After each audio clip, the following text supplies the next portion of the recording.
Good evening, members of council, ladies and gentlemen, staff. I see that we have quorum, and I call this regular meeting for the Town of Pelham Council for Monday, June 19th, 2017 to order. We will start by singing the national anthem. I would ask Councillor Papp to lead us, and all who are able to rise. O Canada, our home and native land, true patron of, in all thy Son's command, with glowing hearts we see thee rise, the true north, strong and free. From far and wide, O Canada, we stand on guard for thee. God keep our land glorious and free.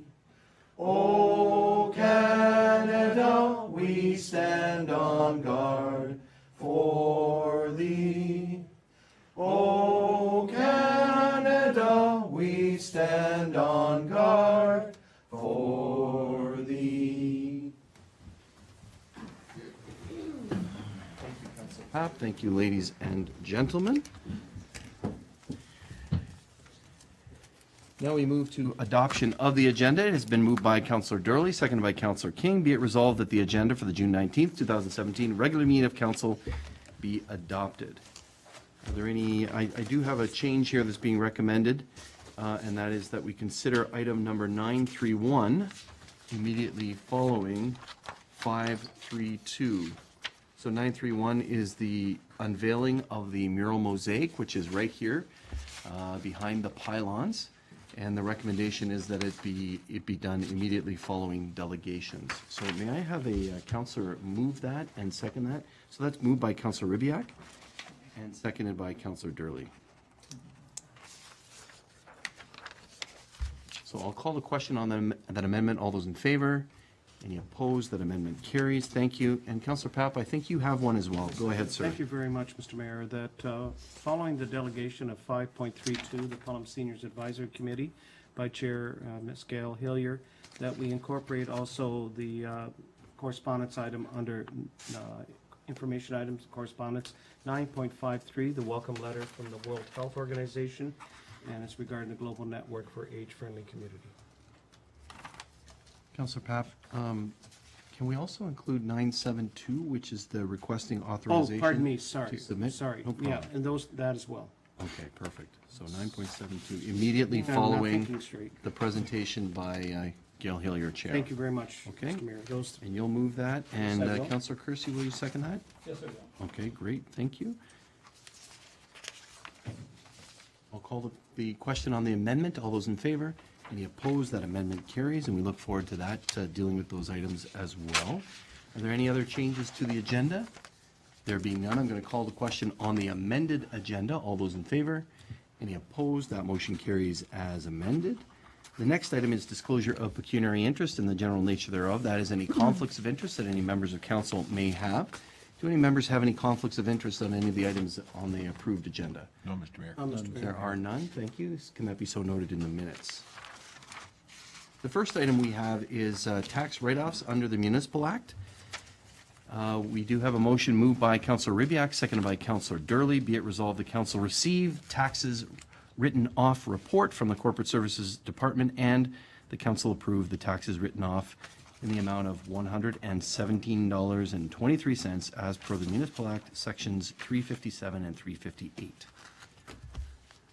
I usually ask if there's anybody present that would like to speak to those write-offs. You don't have to, but you can. Oh, there is a person present. Could you please come up to the podium? We don't have the addresses or names of the individuals. We simply have the tax roll. So if you might come up to the podium, thank you. Mr. Mayor, just a clarification of what you referred to as a write-off, is that we will be reimbursed for those? That is Amounts? correct. That's Yes. correct. So it's We're Mr. good Bay? Yes, sorry. No problem. Okay. I just want a clarification as to the definition of the write-off, that's all. That's correct. That's what it is. Thank you. Okay, thanks very much, Mr. Bay. Anything else from members of council? There being none, I'm going to call the question. All those in favor? Any opposed? That motion carries. Thank you, and thanks for being here. Thank you. So now we move to presentations, and the first one is from, oh, I'm sorry, I apologize. The first one is a presentation from the Volunteer Firefighters Association. I see two members of the fire service that are here, and I would ask the Deputy Mayor to join me in a little check presentation. Actually, I should probably invite you first to make a little presentation at the podium. Mayor. Mr. Mayor, Town Councilman, ladies and gentlemen, as a member of the Fawn Hill Volunteer Fire Association with President Barry Prescott present, we would like to present to the town of Pelham a check for $2,500 to go towards the Canada Day celebrations, which I hear is coming up soon. That's great. Let's give them a round of applause and thank them, and the Deputy Mayor join me.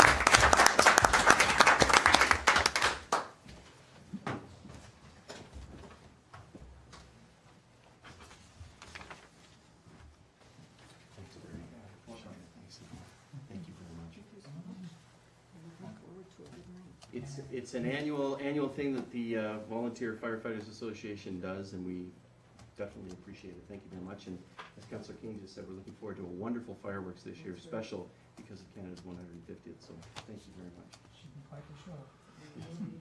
Thanks again. Really appreciate it. Barry, you want to hand it over to the mayor? Thanks, Barry. Appreciate it. We'll see you there. Okay. Thank you very much. Thank you, Dave. Thanks. You Take got care. to say? You're welcome to stay, but you're as well. Thank you. Yeah, okay. Thank you very much. Thank you.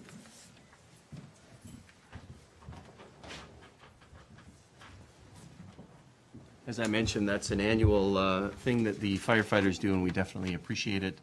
It's an ongoing commitment to the community and making our community a great place, so thank you very much. Now, we move to our chair of the Pelham Community Center Oversight Committee. Bill Gibson is here. Thank you very much, and I believe you have your presentation loaded on the computer. Good. Thank you for coming. Good evening, Mr. Mayor, council, fellow civil servants, and the public. I'm here to bring good news. Right, Gary? Right? Yes. great. As you know, we're building a community center out in that vacant field out there, and we've seemed to have got pretty 3D in the last few months. The first thing I'd like to just go over and make sure everybody's clear is the Oversight Committee mandate. The Pelham Community Center Oversight Committee of the Town of Pelham was established to provide reliable and transparent oversight on the following key issues associated with the Pelham Community Center construction project. We oversight the project cost and schedule is well managed. The PCC, the Community Center, is meeting the cost schedule objectives, and the cost and schedule risks are being responsibly anticipated and managed. The members of that committee are Bill Sheldon, a community member, Councillor Gary Kersey, town representative is Darren Ottaway, and we have the support of Teresa Quinlan and Nancy, and I'm the chair. And we're still all talking to each other after 6 months. Okay, I sent a questionnaire around to the councillors, and it seemed to be the presentation will be in the order of priorities that people had presented, or people had written back presented to us. So basically, where we are right now, as of last Friday, was out of the 3 tender packages, we have delivered and signed contracts for tender package 1 and tender package 2.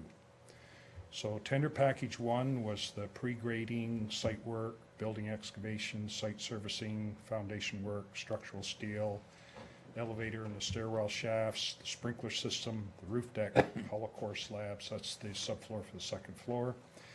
And tender package 1, some of it blends into tender package 2, but it will be substantially completed with the structural steel completion by mid-June. Tender package 2, basically all the contracts and stuff that are legal documents and everything were signed last week. So that will include the concrete floors, the reinforced steel for the masonry and the slabs, the exterior and interior masonry, miscellaneous metals, that's like railings and various things like that. Spray insulation, which will go on the outside of the building. Roofing, the insulated metal siding, the zinc panels, metal doors and frames, finished hardware, glazing, drywall acoustics, dashboards. I guess that's what puck hits, is that right, Counselor? Sorry, if you could just speak up a little. Oh, okay. And the seating. So tender package 2 will be substantially finished by mid-December with the building totally enclosed. So with tender package 1 plus tender package 2, that equals 77% of the total project. And all sub-trades to tender package 2 have agreed to the current schedule. Right. That was part of their contract agreement, or obligations. So, value engineering, the value engineering process led by Ball Construction and risk managed by the Pelham Community Center Oversight Committee has resulted in a project that is, at this date, has in excess of 75% of all subcontracts awarded, including completed work, which results in the project being ahead of schedule and under in budget, including the 9,000 square feet of additional space. That's great. I'll repeat that once more. We're ahead of schedule, we're under budget, and that includes the 9,000 square feet. Okay? That is good news. Been some exciting meetings. The milestones that have happened and are about to happen between now and December is the structural steel phase 1 to 5 will be completed by mid-June. The core slabs, which is the subfloor and structural for the second floor, was completed on April 28th. The original schedule was May 5th. The steel deck was phase 1 to 4 is completed. Phase 5 will start July 4th, and that was supposed to be July 24th, so you see we're picking a little time up.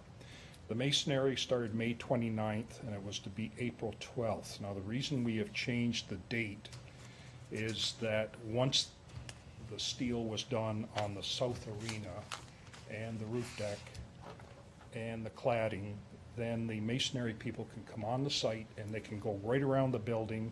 And since the steel will be completed next week for the north arena, they can just continue on the site and go right around. And by the time they're finished with all of the block work, the brick will be on site in July, and then they'll go back and they'll start the masonry work. So that will mean that we'll be enclosed by December. So you can see there's a little date change there. Structural studs, I'll show you some pictures and I'll show you what that is. That started May 24th and was supposed to start June the 7th, and the gym is already completed. The sprinkler system was to start in October the 2nd, started in June the 2nd or 5th. We had some rescheduling on the site. The bleacher precast, July 14th is going to, when it started, it was supposed to be August 14th. We're going to commence roofing on July the 10th, and that was supposed to be September 4th. We're going to pour the gym slab on grade. That'll be June 21st, and it was supposed to be June 15th. We wanted to get the exterior cladding on the upper part done so it's protected in case there's rain. The tender package 3, which is the last package to be tendered out, will be let the end of June and will close the end of July. So when we complete tender package 3, we will be essentially completed with all of our tendering. The building enclosed, again, will be mid-December, and that is on the original schedule and the revised schedule, so it meets the date. And we're still projecting a June the 1st, 2018 substantial completion. Great. Okay. Teresa is going to talk about the money. Yeah, Yep. Great, thank you. with regards to the financial report, the debenture's up to date. The first debenture was issued in December of 2016 for just a little over $9 million, and up until the end of May, we've spent just a little over $7 million, so there's $1.8 million left on that debenture. We'll be issuing a check at the end of June for roughly $1.8 million. So that debenture will be used up. The next debenture will be issued in mid-July for $12.2 million. We have a reserve right now for $951,000, and the interest on the debenture is about $23,000. So when we receive the debenture, the $12 million, we put it into investments, and we only draw upon it when we need to pay off the construction certificates.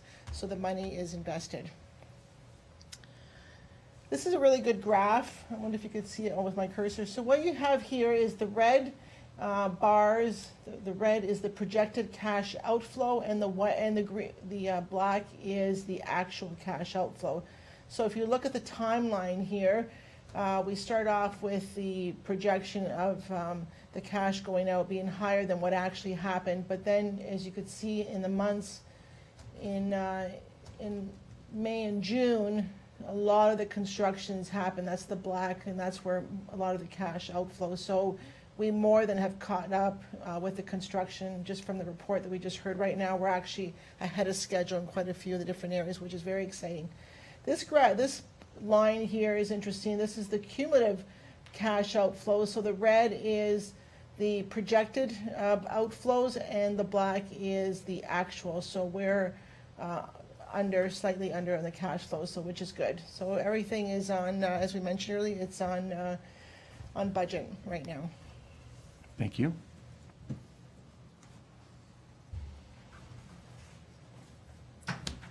I'll answer questions. Okay, thank you very Remember, much. Volunteer, and I haven't had my little snooze this afternoon, so I'm a little grumpy, okay, so. Go for it. Okay, thanks very much. I guess we're going to start with Councilor Ribbiak, so go ahead. You're going to be gentle, you said, Councilor? I'm going to be gentle. Oh, okay, thank you, Counselor. And I don't skate and I don't play basketball. I don't know why I'm doing this, but. anyway. Well, we certainly appreciate you doing it Well, on thank you. other members of the It's- committee. Thank you. Thank you for serving as the chair. That can never be easy, and I have a great deal of empathy for that position that you find yourself in. Just two questions. One is kind of detailed and pointed, and the other is a bit broader.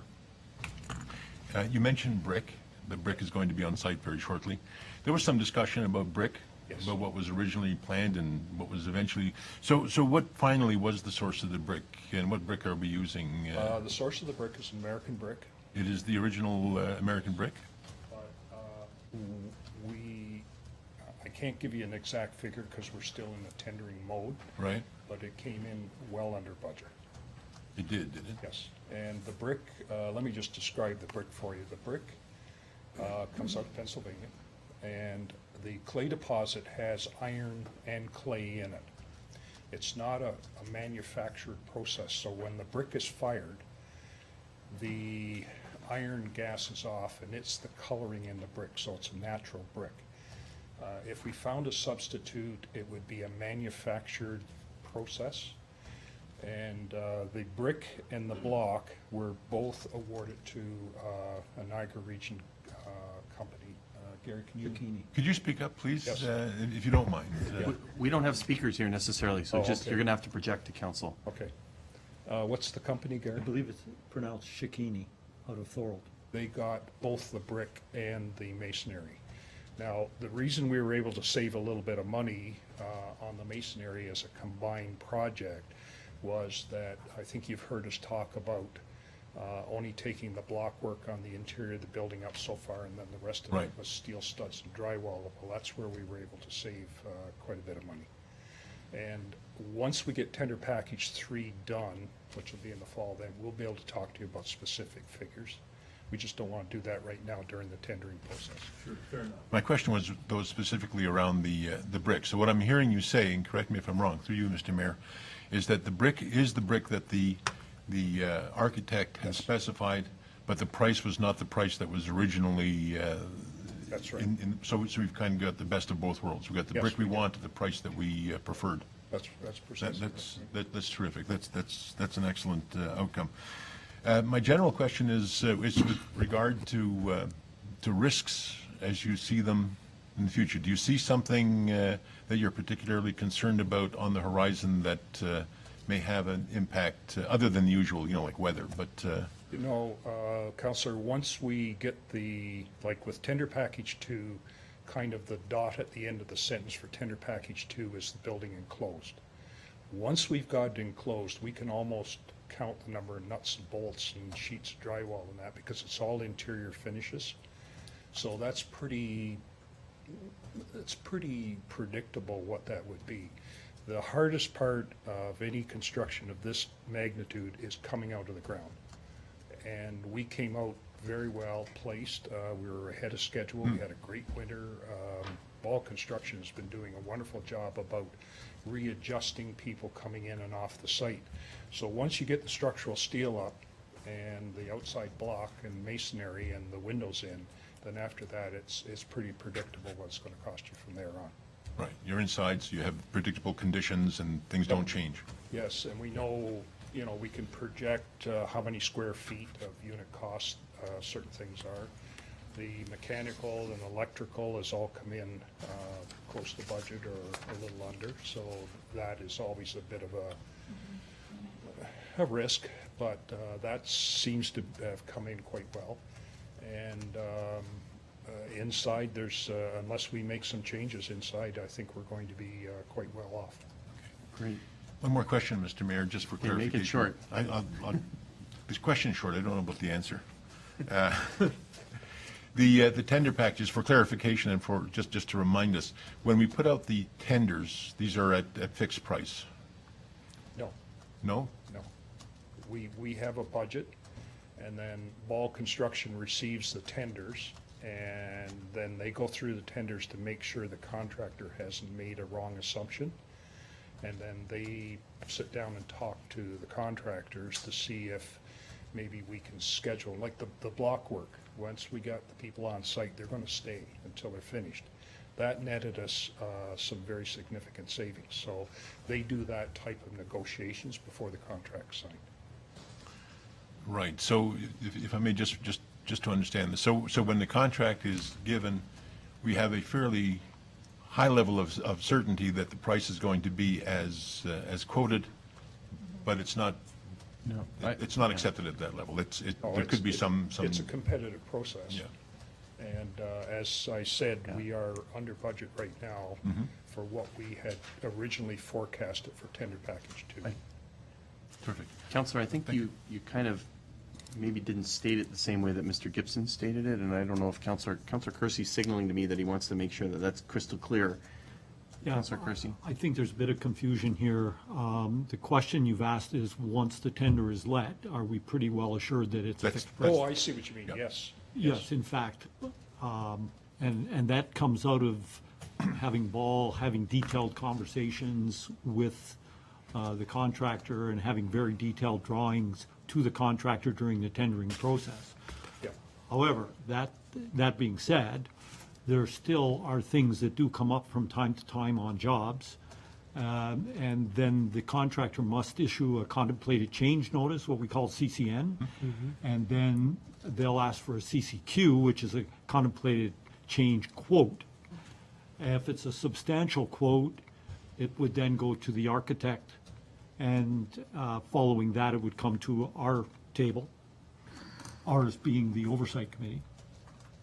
If it's a minor change, it's generally negotiated between Ball and the contractor with a recommendation from Ball then directly to town staff to pay it. And So that's the process you follow, but Yes. that's not what you're expecting. You're No, I expecting it mean- all to, I guess the counselor's question was, how solid are these numbers? It's a contract for a specific, like when we put the RFP out, there's a specific definition definition of the work to be completed.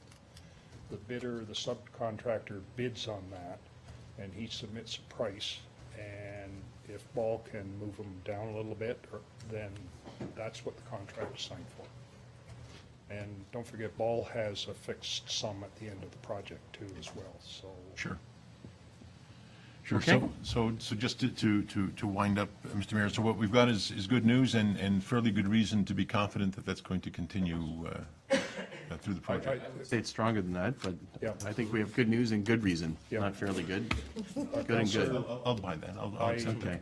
Also, I have a friend of mine who works for the city of Mississauga, and Their Hershey Center is about the same size as ours, our building, and it cost them over $80 million 15 years ago to build the same, almost the same structure. So, and they had a population of 600,000 people at that time, and here we have a population of 16, and we're going to build it for less than half. Right, perfect. Thank you, Mr. Mayor. Those are my questions. Okay, thank you. Thanks for the Councillor latitude. Thank you, Mr. Mayor. Through you, thank you, Mr. Gibson, for the presentation. It really encouraging, and it's good news, and I'm really glad to see that. One question that I do have, and it concerns the roughly how many local jobs is this creating? Because in fact, it's hopefully an economic driver for us and for the region as well. We do have, Ms. Pizarro, did we put that in the back of the package? Okay, we have a list of those, and we'd be glad to provide that to you. If you could, I'm really interested in that, because in fact, it's not only going to help us in the recreation area, but it's also going to help us economically and help the local families that are now working, which is great. We have a list of that, and like I say, we'll provide it for you. Thank you. All right, thank you, Councillor. Other questions for Mr. Gibson? Councillor Powell. Well, thank you through you, Mr. Mayor. Thank you, Mr. Gibson, for your presentation. I'm curious, the tenders that you award, and being familiar with work that I did in another area, Yes. do these tenders typically have some standard form of contingency allowed for them? We do have a contingency amount in the overall budget. Okay. But Yeah. that's the overall construction Yes. budget, not specifically for each tender? No. Okay, that's good. Secondly, I'm happy that, the 9,000 square feet has been, Yes. I guess, looked after.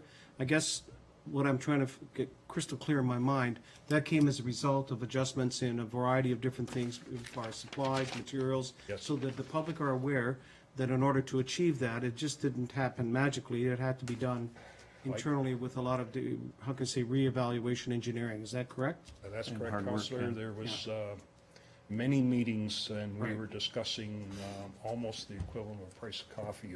Right. Okay. To give you an example of where we found a very nice tangible type thing, the original concept for the building was to have the masonry for the internal walls go right to the ceiling. So we talked to Ball and the architect and a whole bunch of other people. So we're going to go to 12 feet, and then from there up, we're going to go structural steel studs and the appropriate drywall for fire rating and all that sort of thing. That net us a significant amount of money. I would not like to disclose that right now. I'm not I'm asking petty, that. But trust me, it was more than a cup of coffee. Yeah, that's what I'm thinking, because in order to achieve that, just Yep. giving ballpark figures, you'd have to make those types of substantial, through you, Mr. Mayor, those type of changes in order to accommodate that type, unless you got into, as Councilor Kersey knows, Well, significant change orders, which we didn't encounter, which is good. We have not. Okay, Ball's been good. very good about it. The other one where we saved a sizable amount of money was bringing the masonry crew on only once. Right, And so they could set up their batch plant, and their scaffolding just moves Right. around. And then Ball last year, before they started the foundation work, they actually put a French drain in so we could drain the site. And what that meant is that the movable scaffolding is driving around on ice dry gravel, and that helps considerably. Very good. great work. I think that's very important, so it kind of, say, verifies what work had to be done in order to accommodate that change. And Well- that we're on schedule, and we're hopefully, and not I mean, you're right, Counselor, there's always times when things come up that need to be altered, but I'm very happy to hear that and quite satisfied. Well, Counselor, we've lost, Counselor Kersey, what, 16 12 days. days? 16 or 18 days. 16 days The weather? because of rain, and we're Rain. still ahead of schedule. That's great. The gentleman that's running the site for Ball is very good about, making Good. gains and stuff like that when he sees the opportunity. Very happy. Thank you for your information. Okay, great, thank you. Any others? Councillor Kersey? Mr. Mayor, I don't have a question. I basically just want to make a comment if you'll allow the latitude. I just want to make the comment that the public should be completely at ease with the fact that the job that Ball Construction and the Oversight Committee is doing. And I'm not patting myself on my back, I'm patting the volunteers who have put lots of time in and given their expertise for free and are delivering to the community a project that they can be proud of, that will be on time and on budget. And I think the community owes all of these guys a great big thank you. Not all of our meetings are amicable. We do more than chat at times, but the end result is, the proof is in the pudding, and you can see the building rising, and we're on time. Actually, we're ahead of schedule right now, and certainly on budget. It'll be a great day when we can divulge some of the more details of where we are in the budget, but there are still some tweaks going on with some of the TP2, so we don't want to get into that at this point.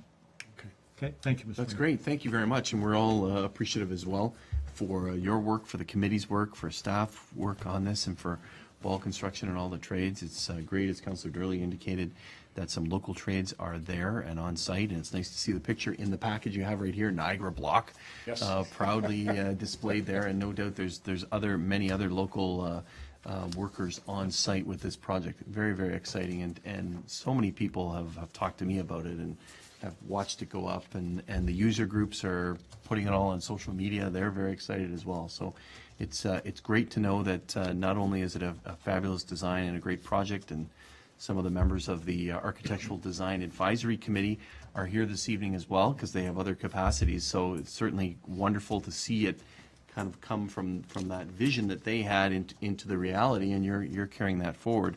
But also to say that it's ahead of schedule and under budget is Including the outstanding. 9,000 square feet, please. That's great. That's great. So congratulations to you. Please pass along our thanks to members of the committee for that. Thank you. I do have a motion moved by Councillor King, seconded by Councillor Durley. Be it resolved that the presentation by the Pelham Community Center Oversight Committee be received for information, and that a copy of the presentation be included on the Community Center webpage of the Town of Pelham website. Anything further in terms of getting that? Of course, we want that information far afield as possible. I know members of the media are here, so hopefully they can send this information around and pass along the good news that's here. So I'm going to call the question. All those in favor? Any opposed? That motion's carried. Thank you very much. Appreciate it again, Mr. Gibson. Now we move to delegations. So presentations are informing us of something. Delegations are asking us of something. And but I think this first one is more informing us of something with an ask later on. So I'd like to introduce Tim Wright, who's the chair of the board of the Pelham Public Library, and Kirk Weaver, who's the CEO of the library. They're here to give us a little bit of an update on the activities of the library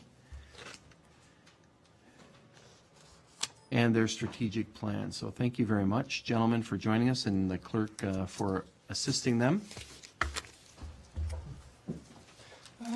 Good evening, Mayor Dave, councilors, staff, and members of the public. I'm pleased to be here to be able to provide you with an update on matters related to the Pelham Public Library. What we will what we're doing is making presentations related to the plans, the priorities, and some of the programs related to the library. As mentioned, Kirk Weaver, the CEO, is along with me to provide details and answer questions that and keep me on track in terms of what I'm saying and not straying too far.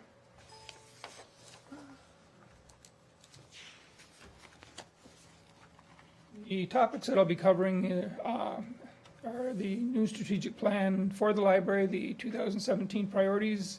We have capital planning that we'll be doing related to the Font Hill facility, and providing you with an update on the Maple Acre branch. The strategic plan, and I won't be going into a lot of detail on the strategic plan, thankfully. They're not the most exciting things in the world, although they are very important to organizations.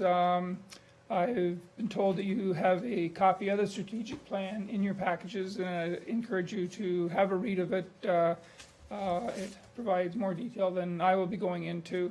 The strategic plan was conducted through last year, 2016, and was a fairly extensive exercise where there was a lot of input received from the community, from users of the library, from members of council, from staff of the library, and a lot of discussion by board members. The key themes coming out of the strategic plan, and we've talked about some of these in the past with council, one being engagement, increasing our engagement with the community. That entails going out into the community for activities, inviting the community more into the library for activities. We still do the traditional things of libraries, do an awful lot of it, and I think we do it well. But certainly the trend within libraries throughout Ontario and probably throughout Canada is to become integral parts of the community as a meeting place and help develop any number of things within the community. Part of that is enrichment in many forms within a community, providing growth and learning opportunities for our residents, and that would be using a lot of our traditional tools that we have, but also providing reasonably extensive programming for the community that has people engaging in activities that traditionally wouldn't take place in libraries or involving libraries, but we are finding are very successful using our facility, using our resources to be able to enrich the lives of members of our community and engage with them in the processes. Financial stability is very key to us. I would suspect several of you or many of you, like myself in previous activities in my lifetime, you find that if you're in organizations and you're dealing with financial issues and difficulties, it's hard to make progress on anything when you're in financial challenges or financial difficulties. So we have committed to make sure that we operate and plan and develop with financial stability, and that anything that we are presenting to you or discussing with you, we are being financially prudent in our asks, but we certainly do view our activities as an investment for the community. And if you're going to invest in your community, and if you are going to have a successful community, there are resources that are required and that we require. Facility improvement is one of our key themes for this year, and I'll be going into more detail on that. You'll recall last year in our presentations, both for information and within the budget, there was a proposal for improvements at the Font Hill facility, in addition to the much more major project in Fenwick at Maple Acre, and I'll be speaking in more detail on that in a few minutes. And we also feel that it's important, and is a key theme, that we need to invest in our people in the library, both the staff and the board, in making sure that we're up to date on what's going on in the library field, that they're well informed as to how to help the library and the community develop. And that will be part of our resource allocation for the years covered by the strategic plan. In doing the strategic plan and conducting our operations, we have tried to make sure that our plans and our activities align with the goals of the town of Pelham. We strive for continual innovation, excellence in the public service that we provide a caring and friendly culture in the library, and as I said earlier, that we maintain long-term financial stability. As a result, the priorities for us for the coming year are partnerships. We have been engaged for probably a few years, with other libraries in the Niagara region, 5 of us specifically, in a partnership agreement where there's reciprocal borrowing, between us. It's just gotten off the ground in terms of the reciprocal borrowing, but this, thus far, the 5 or 6 months worth of activity has been very successful. We've had a lot of inquiries from remaining libraries within the Niagara region about the reciprocal arrangement, which allows people from Pelham to be down in Fort Erie and to go into the library in Fort Erie, and if they have a piece of literature, a book, an article, they can obtain it in those libraries, as well as being able to get it in their own hometown library. So it certainly extends the resources that are available to many people within Niagara. And there are certainly additional discussions regarding reciprocal projects going on with those libraries, which we certainly look to the future. That has to be the way that we conduct our affairs, is making sure that we're on side with our partners throughout the region. We've also had some discussions about social service partnerships, programs that can use support related to learning and information and involvement of people that are involved with social service agencies, tying some of these resources that we have in the library with those social service agencies, and with a partnership like that, being able to provide service to people that might not usually be able to access the library easily. As far as our service delivery, to make sure that we're on target, we are concentrating on evaluation of our programs so that as they're developing, we have a sense of their success, whether they're hitting the targets that we believe are important, and also getting a sense of, are there other elements of various programs that need to be worked on to make our programs known and to make sure that they're utilized. We are also concentrating on marketing efforts to make sure that our clientele realize what we're up to, what we have to offer, how things are being made available. So marketing is another one of the priorities we're concentrating on. And once again, I'm sure you can't wait for this, but I will be talking about facility renewal as well, related to the library. And we have discussions and plans to ensure that we have multi-year financial stability as a priority, and as I mentioned earlier, that our board and staff have development programs to make sure that we're heading in the right directions. Fonthill capital planning, you'll recall last year we had a lot of discussion related to Maple Acre and the project at Maple Acre, and the final category that I'll talk about is the Maple Acre project.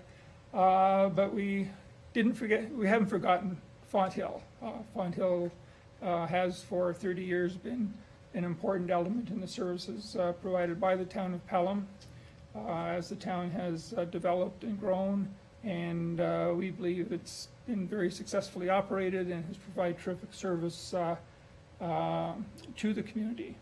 But Fonthill is continuing to grow, it's continuing to develop, and the population is projected to be going up, and our facility hasn't grown its walls for any time that it's been there. So we have had discussions, and we are developing plans to try and keep the facility current and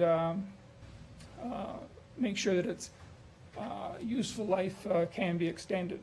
The project that we developed last year and made a budget presentation on is hoping for extending the useful life and functional life by at least 10 years.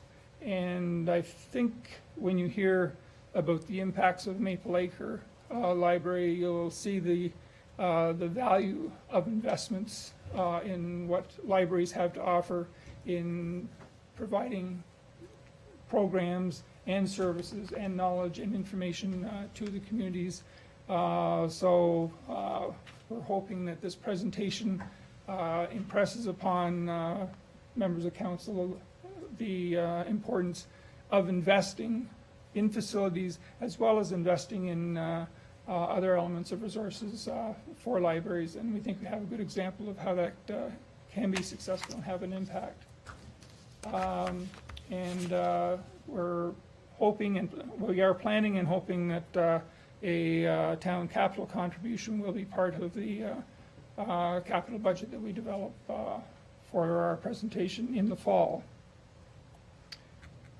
Which brings me to the last category, the Maple Acre project, and certainly this was our big project, certainly over last year, in terms of planning, in terms of activity, in terms of discussion, and the facility was completed pretty close to deadline, not quite on deadline, but by the end of the year, early 2017, and we were able to open to the public on January 24th and had a very successful public opening presentation and event. Pleased to report that we're offering 32 hours of service, open service in Fenwick through Maple Acre per week. That's more than twice what was being offered previously with the old facility. We've had terrific reaction from within the community. We've had a fair number of new memberships into the Maple Acre Library signed up within the facility, much greater than what would be expected in most normal years, where you're looking at 5 or 6 or 7 or types of numbers. And as you see in the presentation, we have 60 new cards issued so far. To me, the really impressive figure is the 9,100 visitors we have had since we opened our doors on January 24th. To compare that with last year isn't a fair comparison. Last year was a different year in terms of times, hours offered and times the library is available, but 9,100 visitors covering a 3-month period is truly impressive. And it's a wide variety that are bumping up that number. You know, some of the users that certainly wasn't the case in the past is the board of the library, the facility that we have there, the terrific job that was done in terms of planning and in terms of construction, has offered meeting space that is now, we have not only the festival room in the main branch, but we also have meeting space at Maple Acre, and I would say probably 50% of the meetings, either committees or board meetings, are held out at the Maple Acre facility, and it's always a nice drive out to Fenwick from Fonthill, and so board members are bumping up those numbers of people walking through the door, but it's impressive when I'm out there seeing the number of people that are walking around and active within the library. We've received very positive feedback on the activities, and to make sure we're on the right track and not kidding ourselves or missing some messages or so on, we are planning to evaluate after 6 months of activity as to the usage that we've had, the experience that people have had in that usage, suggestions or requests for what might develop in the future. So we intend to have a fairly extensive investigation and discussion related to how the first 6 months go, but we're optimistic that the feedback will be very positive, which brings me to my final comments. We wanted to provide this update so that as we come in the future and talk and perhaps request resources, that you have some of the background on what has been happening and why it's been happening.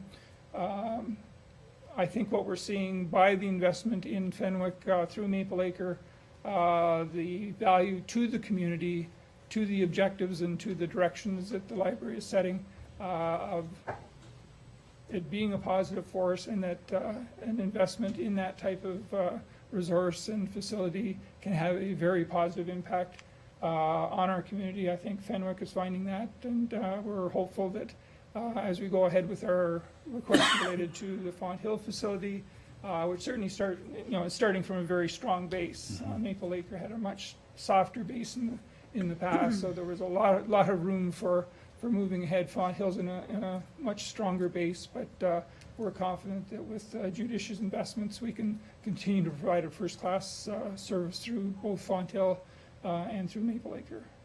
So those are the comments we wish to make. We'd be happy to answer any questions. Thank you very much, Mr. Wright, for your comments, for your leadership, for your enthusiasm, and putting together the work of the board, and with working with patrons of the library as well. So thank you very much, and to the staff of the library as well. I wonder if members of council have any questions for the chair of the library board.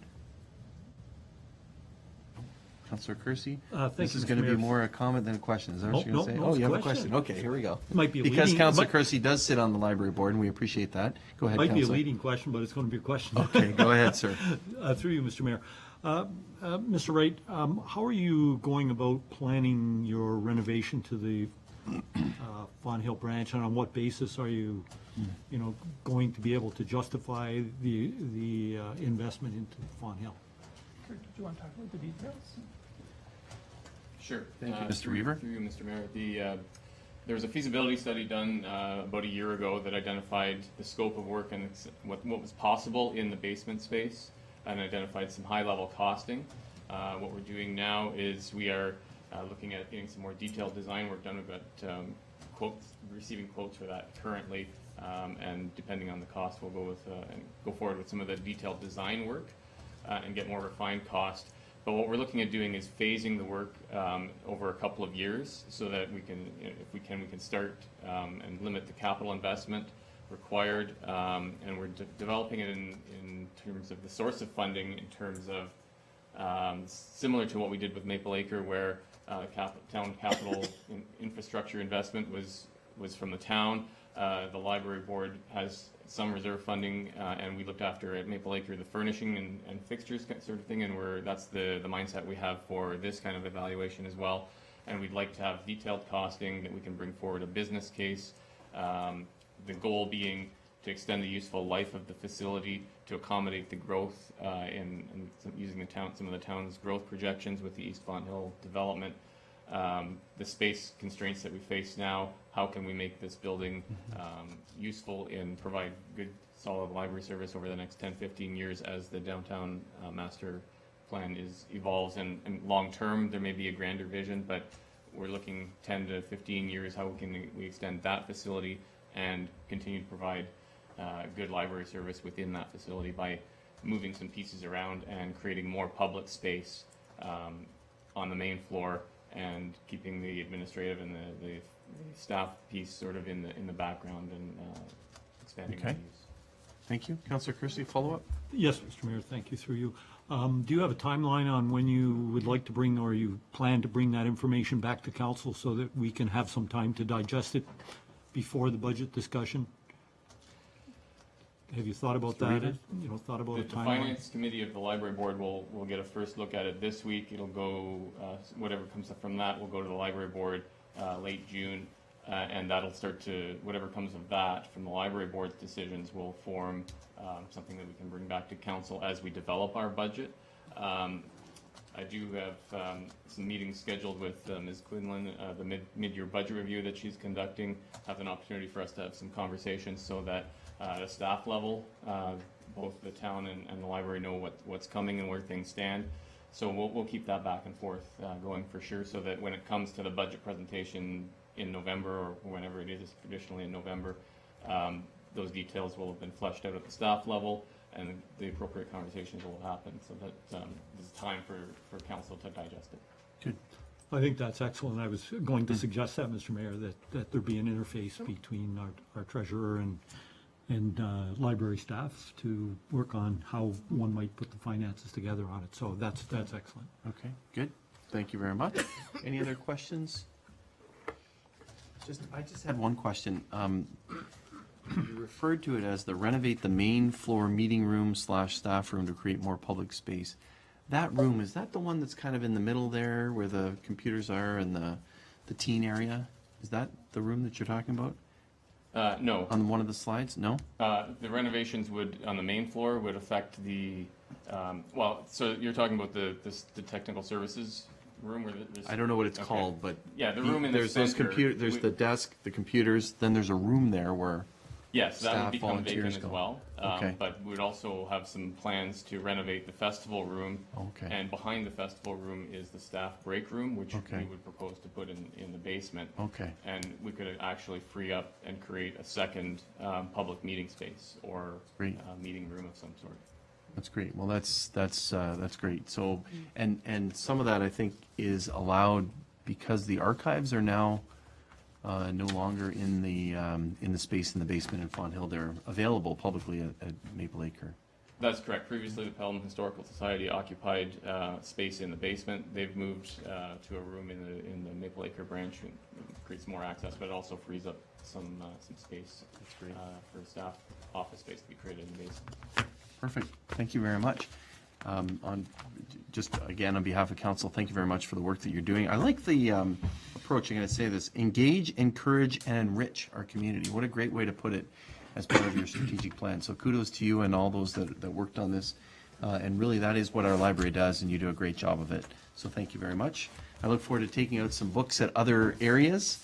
I also want to say that to get the Niagara College Library involved is great as well, because although community libraries may have a similar stacks to what we have, the college would have different resources, and similarly, we would have different resources than the college library. So kudos on that involvement on the interlibrary loans. So thank you. Going to call the question. It's been moved by Councillor Kersey, second by Councillor Durley. Be it resolved, the Pelham Library Board 2017-2020 strategic plan be received for information. All those in favor? Any opposed? That motion carries. Thank you very much again for your work and for keeping us informed. Thank you. We have, next we have Representative, the Chair, and other representatives from the Pelham Seniors Advisory Committee. Gail Hillier is here, and she has her posse in behind her, ready to support her at all times, and that's wonderful. We certainly appreciate all of the work that the Seniors Advisory Committee does, and some successes that you're going to tell us about and events coming up. So please. No pictures, though. No pictures, okay. No pictures. No pictures. Thank you for the opportunity to bring forward a request to make a submission to the New Horizons Seniors Project on behalf of the Seniors Advisory Committee. And I'd like to acknowledge, did you call them a posse? Maybe I shouldn't have done that, but they're members of the committee who are here. We have Sharon Cook, who is the vice chair, and Del Lenny, and Deb Rose, and Lisa Harger, and John Swart. Now, thank you, and Sue Coco. Last time I was here, I left somebody out, and I'm very grateful for their support. They're, I guess you can understand they're always here for us for what we want to do. We put together a submission based on the 8 essential outcomes the World Health Association in dealing with seniors, being all-inclusive and having accessible venues. Based on Pelham's population of 17,110, if I have it correct now, we're called a rural, small urban community, and those are the definitions for funding that we have to use when we go forward. Since its inception, the Seniors Committee has been an advocate and a voice for the older population of Pelham.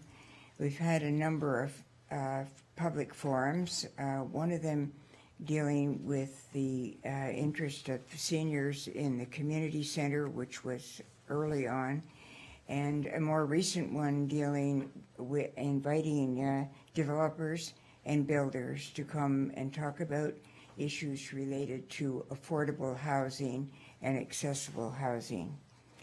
We've also had a large number of conversations with the people in the community, some of them in the more formal sense of the conversation cafes, which we held in the spring, and with specific topics, and some of them one-on-one. It's very interesting what you learn when you talk to your new neighbors, and we've kind of picked up that term for this proposal and called it, in quotations, getting to know our new neighbors. One experience, just to share how one-on-one it can be, it was at the Mayor's Gala, actually. I met a lady who'd sold a home in the GTA, came here, and I asked her why Pelham, and she said, well, I wanted to buy a bungalow, and that I didn't make that word up, honestly. She wanted to buy a bungalow, but also she came because as a child, she used to come with her parents for the lemon pie, for those of you who've lived here for a long time.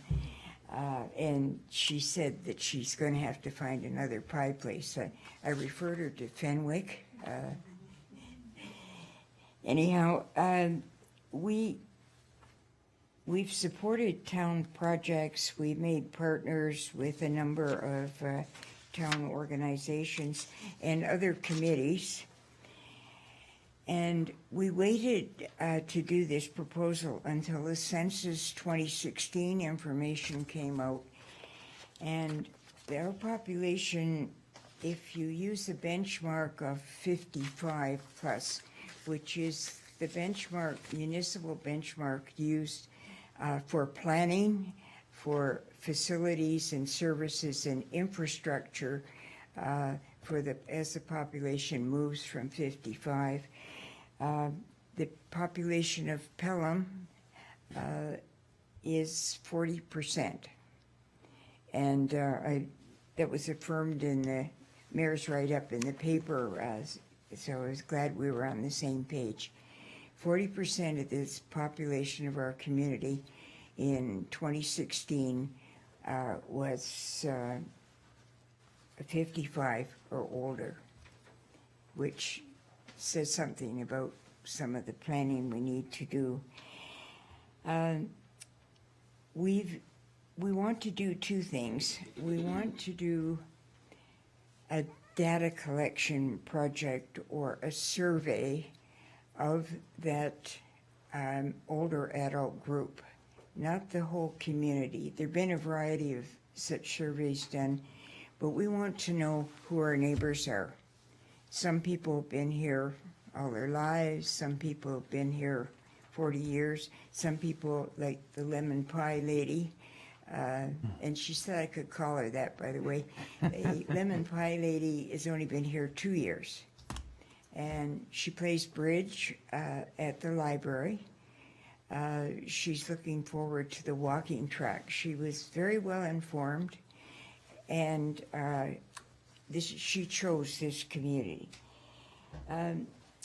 Once we do the survey, we want to establish a hub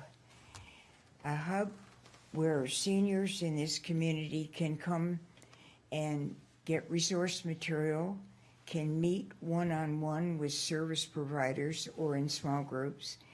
As you're aware, there are many service providers don't have venues in Pelham, so people have to leave or we have to bring people in. And that could be anything like Canadian Mental Health, it can be Family and Children's Services, and many other organizations. So we want a place where they can come and talk to people and in an informal and relaxed situation. We also want to include in this a couple of computers where people can come and maybe with some assistance do some research about services that they're interested in or that they want to do. In other words, a hub, a corner for this large population of older adults in our community can come and meet and get information. Some of the things that we would do in that hub and in partnership and consultation, for example, with Vicki, we want comfortable chairs with arms.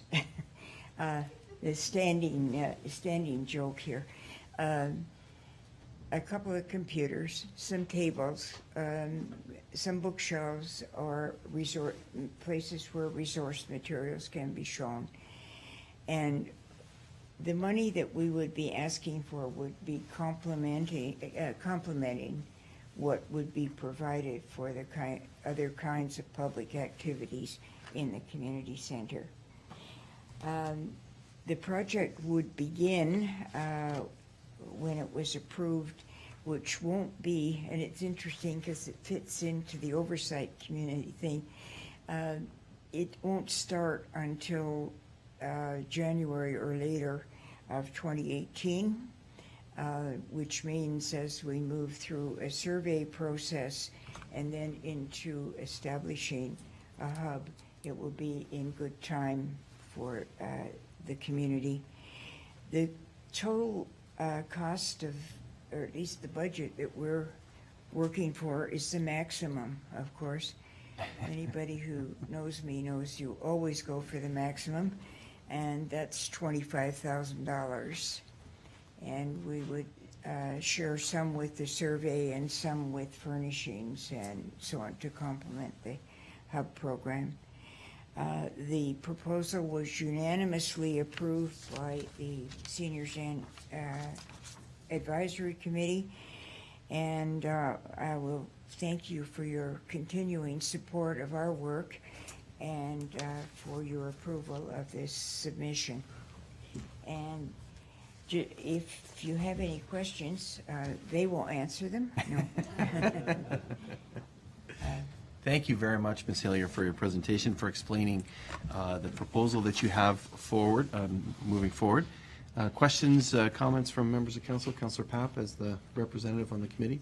Sure. Thank you. I'll be very brief. I think, thank you, Madam Chair, through Mr. Mayor, for highlighting the application. I think, in a nutshell, what we are attempting to do is to build an appropriate comprehensive database that demonstrates to us not only now but in the future how we're going to deal with our growing seniors population, and for that matter, how we're going to deal with the aspects of aging in place, whether it's young or the very old. This would be rather, how can I say, unique information we try to grab from public health and others. They get snippets of it. What we're trying to do is to pull together a comprehensive multilateral type of integrated database. So if you want to use the corporate world, and I like Councilor Bribiak time, we would know our customers. We would know what they need, what they want, when they want it, how much they need. So we're very excited about this, and we think this application will then also set the basis for policy development with regard to ongoing phases of however we want to expand the town, be it whether it's young, old.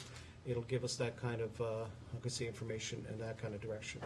So we highly supported it. The committee was very, how can I say, very focused on this. I want to thank particularly Madam Chair and particularly former Councillor Sharon Cook, Deb Rollo.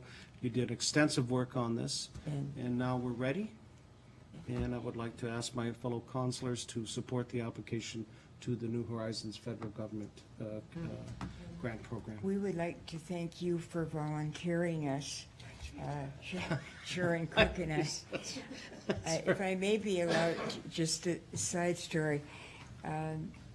Councillor Papp, who's been very supportive and part of our committee, volunteered Sharon Cook and I to sit on a planning committee for this major celebration that's taking place on Wednesday, an event featuring, among other things, the newly appointed Minister for Seniors and Hurricane Hazel, as she's referred to.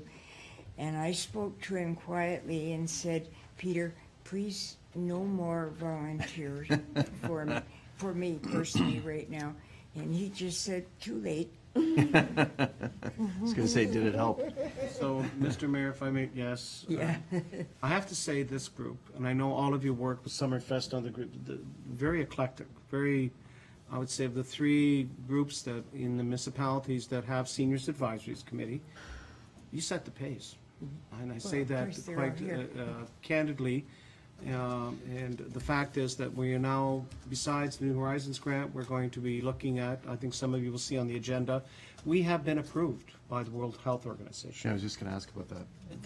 That is Great. that is extraordinary because it's not automatic, and some will tell you. You apply, and they accept some, and some they don't. So we'll be involved. The mayor and I have decided we'll be flying to Switzerland to meet with the World Health Organization to describe our. But more importantly, it just gives you an idea of how can I say, focused the work is. And then finally, on Wednesday, if you do have a chance, I know some of you are coming, please stop by. This is the first ever seniors annual forum, and we're sold out, practically That's sold out. great. And That's we're great. looking forward to this type of exchange and setting the pace. So many thanks to the committee. Bravo to you. I just want to underscore We that will as well, have, and perhaps I shouldn't have used the word posse. I apologize to you for that, but I meant it in the best possible sense, that you're always there, you're always supportive, you're always working, you're always moving the ball forward and moving this agenda and making sure that it's really, really, it is an important agenda. You're making sure that that is there in the community. So thank you very much to each of the members of the Seniors Advisory Committee and the chair. We do have other questions if you're okay with that. Councillor Ribbiak. Thank you, Mr. Mayor, and thank you for the presentation. For clarification, I'm not sure that I heard it correctly, and I'd just like to clarify in my own mind. We're talking about a grant of $25,000 to do a survey, but you're also talking about use of a physical space in which to carry out certain objectives. And I'm not sure I caught where you see this space, how you see it developing, how much, where, that sort of thing. I thought maybe if in doubt, we could apply for a tent. I don't know. I don't have a quick answer to that. That is not new. It was part of the list that was given to the Architectural Design Committee out of the Community Forum for Seniors. And it has a variety of names. We used HUB because they're following the money trail. That's where the money trail is. It used to be Gathering Place, which is what was part of the design committee's language, but that's a little bit out right now because it refers to the Indigenous community, and so we moved along. We moved along to use the word hub, and that's where the idea came from. Seniors want a place where they can go and find material, and they want to be part of the whole thing. They're very happy about the walking trail, and goodness help us, we're still doing pickleball, but they want a corner that is their space. Thank you. Doesn't mean no one else can use it, but that's the Right. intent. Does that answer your question? It does. Through you, Mr. Mayor, absolutely. I think the community center obviously is the right place for it, and as you pointed out, as part of the architectural design committee to have suggested it. When you were talking about it a moment ago, I was wondering whether we meant a different spot, but now you've clarified it, and it makes perfect sense to me. So thank you very much. I was going to say what I do say sometimes, but I didn't. It's more my ears than you, I'm sure. Great, thank you. Thank you. Any others? Councillor Kersey, go ahead. Thank you, Mr. Mayor. Two more mundane questions. Through you, Ms. Hillier, have you begun interfacing with Vicki and her team in terms of what you want in the community center, where you want to be, what your needs are? No. Now is the time to sort of start doing that as we're moving through the building design process. Fixtures So and I would finishings, encourage yep. you to do that if you haven't. We have talked generally about programming for seniors, and I mentioned Vicky's area particularly because there's a lot of programming for seniors happens already.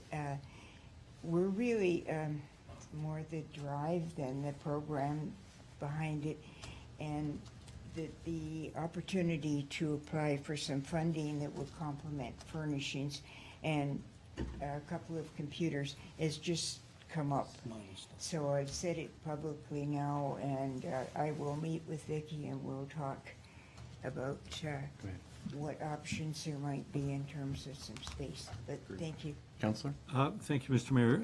Along the financial line, is there a need for matching dollars on this grant, or is it a standalone? Not for this particular project. Okay. You can acknowledge matching dollars if you have them, but it doesn't get you any more money for the project. It gets it from the town. And at this point, we need, because it's a two-stage project, we wanted to walk through the approval mechanism and make sure that we know what we're doing. Counselor? And one last follow-up, Mr. Mayor, through you. Do you have a plan B if the grant fails to materialize? These are obviously both very important projects. Have you thought about a plan B and how you could manage it and still move forward with your I plan? have a plan B. I'll be back here. Okay. Okay. I had to ask the question. I gave you your opportunity. Well, there are other grants that we could search out, but with due respect, as an aging volunteer, we do need some staff assistance with the details of the project, including the one we're in now, only partly because our person's been away ill. That's not part of this conversation, but if we're going to go in partnership, then we need help. So, Okay, great. and we'll ask for it. Perfect. Don't have to worry Great. about that. Thank you very much. We really appreciate this. Congratulations on all your activities, especially the World Health Organization recognition. So thank you very much. That was extremely important, and good luck on Wednesday and as well with this. So I do have it moved by Councillor Papp, seconded by Councillor Durley. Be it resolved that the council receive the delegation information presented by the Town of Pelham Seniors Advisory Committee, and the council support the Pelham Seniors Advisory Committee recommendation and authorize the submission of an application to New Horizons for Seniors Program 2016 to 17, requesting a grant in the amount of $25,000 to conduct a community-based survey to collect data relevant from residents of Pelham who are 55 years of age and older. Any other comments or questions regarding this? We certainly had it explained to us, and as one of the larger segments of our population, it is really important to get this information as you've outlined. So thank you very much for that. Going to call the question. All those in favor? Any opposed? That motion is carried unanimously as well. So congratulations and thank you very much for that, and congratulations on the World Health Organization. I think we also said that we would move up a couple of items. So it has been moved by Councillor Durley, seconded by Councillor King, that the Town of Pelham receive the welcome letter from the World Health Organization regarding the Global Network for Age-Friendly Communities, and also that we receive the draft minutes of June 7th, 2017, of the Pelham Seniors Advisory Committee. Great news again on the World Health Organization and the Global Network for Age-Friendly Community. Did you want to say something about that, Ms. Hillier? Okay, go ahead. You had to ask, right? Well, I kind of took notice. She walked her way up to the podium. No, Go ahead. I want to thank Sharon Cook and Deb Rollo, who put many, many hours onto the application for welcome to the World Health Organization. We had not shared that with the committee, so I'm delighted that it be shared now. And if any of you want to see what the town's submission was, if you look at World Health and you type in Pelham, You'll see it. I spelled it wrong and it rejected it, but anyhow, I did it right the second time. Pelham, Ontario, Canada, and up we come That's great. with all of the list of things that have happened in this community, like the Lions bricks at the Legion. Like, it's not things that we've done, it's things that Pelham's done. So thank you for submitting it for your letter, Mr. Mayor, and I have to thank these people. Well, let's give them another round of applause for their work. Thank you very much. Absolutely outstanding. Thank you. Any further comments or questions from members of council? I'm going to call the question on those two items. All those in favor? Any opposed? That motion carries on those two particular items. Again, thank you very much for your hard work. We really, really appreciate it, and look forward to these events coming up and hearing more about this and working together with the Community Center Committee as well to make sure that there is that hub, cognizant and hopeful that we'll get the funding. So thank you. What did we have next? Next, we had the mural, and we did have the... Thank you. You may want to stick around. This is, you have to turn the projectors on, right? We have a video? Yes. It's this motion right here. Okay, so this is a neat thing. This is about the mural. So I do have a motion moved by Councillor Durley, second by Councillor King. Be it resolved, the council receive the concept paper, How Might We Unveil the Canada 150 Mosaic Mural, and the staff be directed to establish a location for the mural to hang in the municipal office after July 1st and in the Pelham Community Center atrium lobby after construction. I'm going to invite Ms. Van Ravensway to give us a little bit of an update on the mural, which is actually before us here. And as she speaks, we're going to watch a little bit of a time-elapse video of this mural coming together. Through you, Mr. Mayor, I will start. Last fall,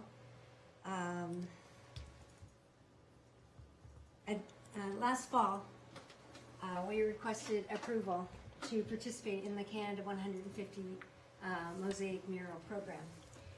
And I'd also like to introduce Cameron Coping. Cameron is our Brock intern student for the summer. And Cameron, you will see him in here often. He was, this was one of his projects. He was there every day. And actually, this is 14, you can stay here. This is 14 hours of GoPro filming, in which his project over the past couple of days was to bring it right down to 6 minutes. So you will see that the mural is being put together there by the artists as the tiles were painted. So on June the 8th and 9th, we hosted 2 painting workshops at the Old Pelham Town Hall. And Cameron, under the leadership of Jody Hendricks, our cultural programmer, they worked at getting as many residents involved in developing the mural. And we had actually 150 residents attend the workshops over the 2 days, as well as Cameron was able to get groups of community organizations within the municipality to participate. And we were able to get tiles ahead of time so that we had the Boy Scouts. He dropped off tiles at Boy Scouts. They were able to participate. So we had the Boy Scouts. Short Hills Villa also participated.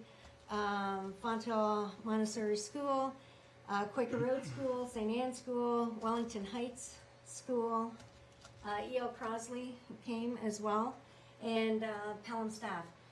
So it was a pretty exciting day and 2 days. And we were able to have over 400 tiles painted by residents. And the total number of tiles are 576. So the 2 artists that came in from Ottawa, Alberta, they overseen it and they also added to the project. So I don't know how much further we have, but you will see it, and then we will unveil the mural. If you have any questions, you can ask now. And Any questions for Ms. Van Ravensway? it was interesting. I didn't expect our tiles to actually become the Comfort Maple. Because as you know, from the beginning, we had the community involved in choosing we surveyed the community and the schools, and we also had a survey on the website, and to choose one important symbol that represents Pelham. And out of that, of course, we had the comfort maple, also the cane, and the fruit.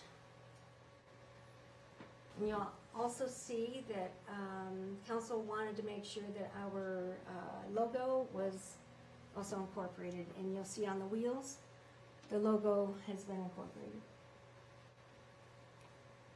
Just a side note, this after they put it all together last weekend, and we needed somewhere to store it, so we put it in the seniors lounge at the Old Pelham Town Hall in the corner.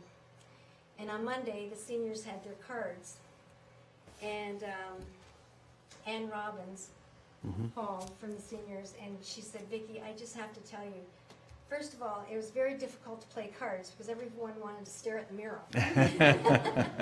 And secondly," she said, "after we were done cards, we just sat there for a half hour, and she said we could have sat there all day long because there was never enough time to see every single tile." So it's really kind of neat to hear. So the intention, Ms. Van Ravensway, is to eventually include this in the new community center at a, I guess at a level then that somehow people will be able to look, not up high, not far away, but where they can actually get quite close and take a look at each of the squares. At ground level, Yeah. we have seen this Oakville actually has their mural in their community center, and it is right at floor level. Yeah. And actually Jody Hendricks was there for a sporting event, and she said it was just so amazing to watch kids go up and point to the tiles and, you know, to relate to it. So it was encouraging. That was a couple of days prior to our workshops. But as you can see, Great to see how it's Comfort Maple is taking being shape, yeah. created there. And it is on a railway car as well, which was described at the beginning of the session. And the idea is to link it all through the country on the rail line, so. It'll be a digital rail line. And in the Niagara region, Fort Erie did one, as well as the town of Lincoln. Wow, it's really coming together. Councillor Kersey, did you have a question, or? You covered it, Mr. Mayor. I was just going to ask Ms. Van Ravensway to remind us all of the significance of this and how it interfaces with the other ones across the country. So now, can I invite Bob, maybe you can help, and we can stand it up. The thing is, not realizing, we thought, not thinking that it would be as large as what it was. They would be nicely right there until the community center was built, although it's 8 feet. And because of all of the bulkheads, it fits, So, it's difficult to fit it Council, anywhere. I think it's facing the other direction, so I encourage you to go on around and take a look, and we get the first unveiling along with others from the community and some who participated in it as well. So let's go take a look.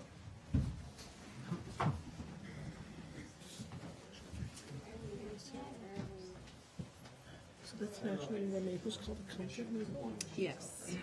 And it's over 300 years. Oh, it's actually a tree here? Yeah, yeah, and that's the Are you gonna stand it up, or just leave it down? crest. Oh. Oh my goodness. Stand look it at up the and hands. lay it back down. Leave it on the floor, yeah. Where is it? Maybe we can put it together, though. In North Pelham. Oh my goodness, it's beautiful.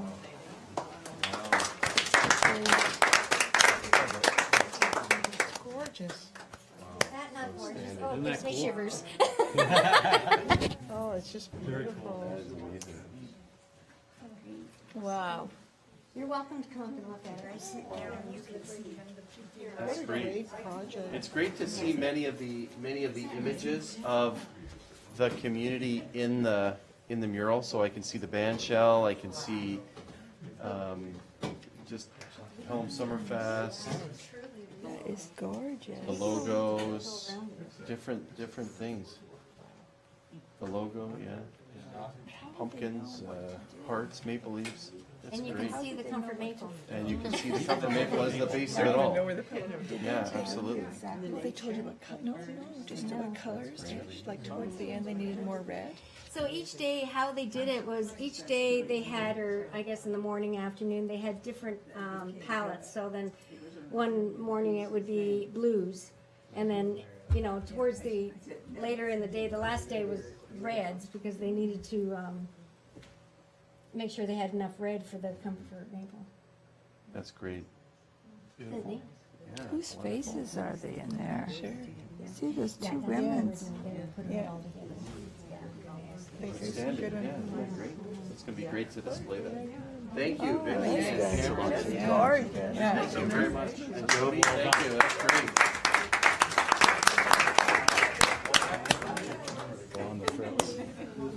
Beautiful. Thank you.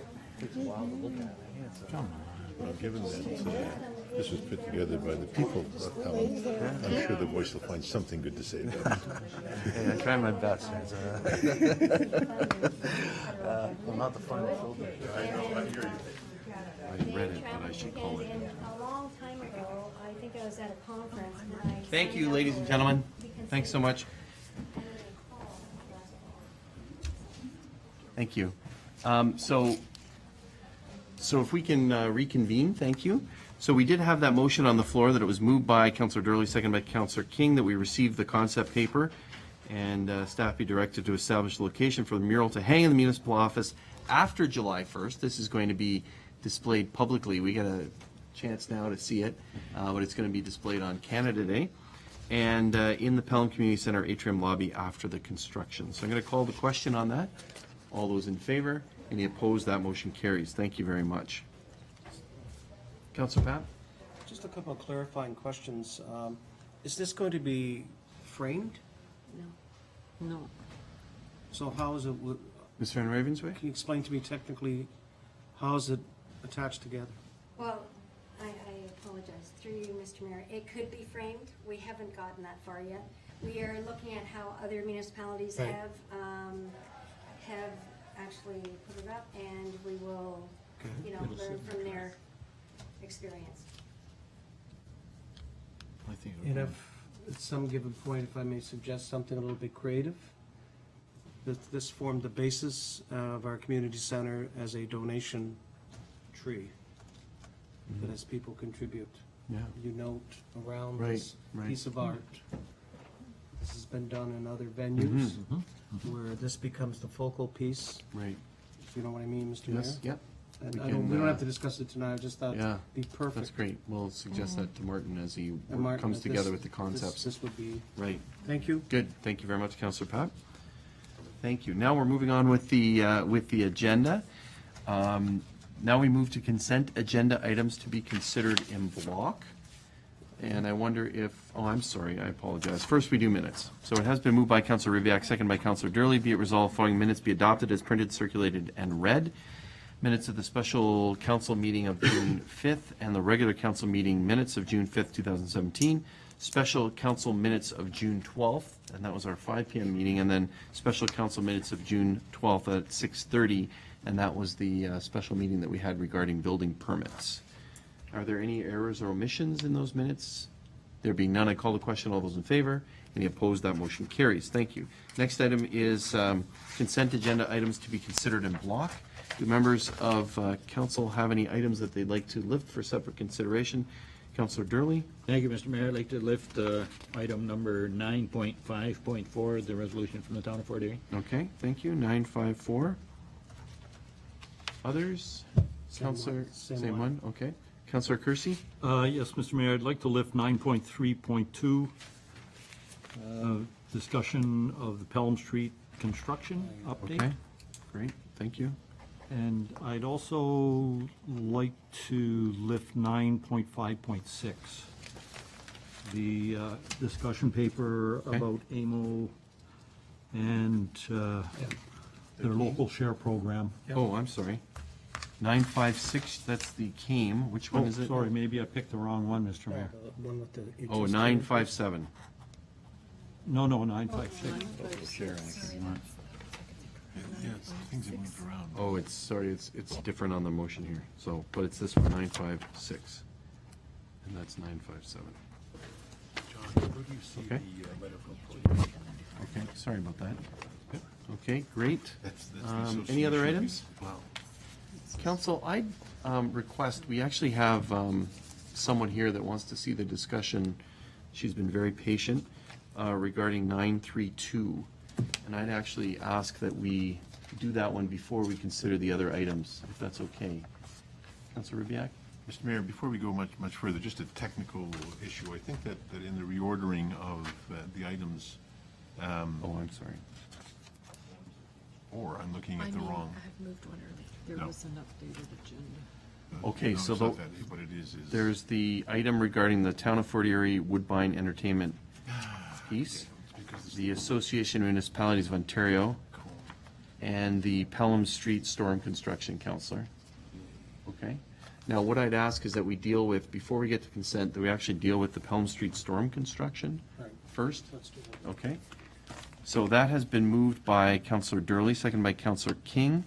And the motion is, be it resolved that council receive the Pelham Public Works Report, Pelham Street Storm Construction Update, June 2017, for information. And I'm going to turn it over to Councillor Kersey. Councillor Kersey, you lifted this item. Go ahead, sir. Yes, I did. Thank you, Mr. Mayor. Mr. Mayor, this project's been long in the works, and I have a number of thoughts around this. We've had some significant storm events subsequent to the event that precipitated, in fact, this work. So I wonder whether even this work might even be relevant, and whether we need an update to have a look at that as first and foremost. Secondly, when I look at the budget that has come forward, firstly out of the bids and then out of the segmented proposal to add removal of the water lines next year, I'm getting to be a bit concerned about the amount of money that we're going to be engaging with. So I would think that we should have an update on the availability of that money and how we might be able to bring that to bear if, in fact, we proceed along the lines of this particular report. But lastly, Mr. Mayor, and probably most importantly, I raise the issue because I was contacted today by one of the principals of the lowest bidder.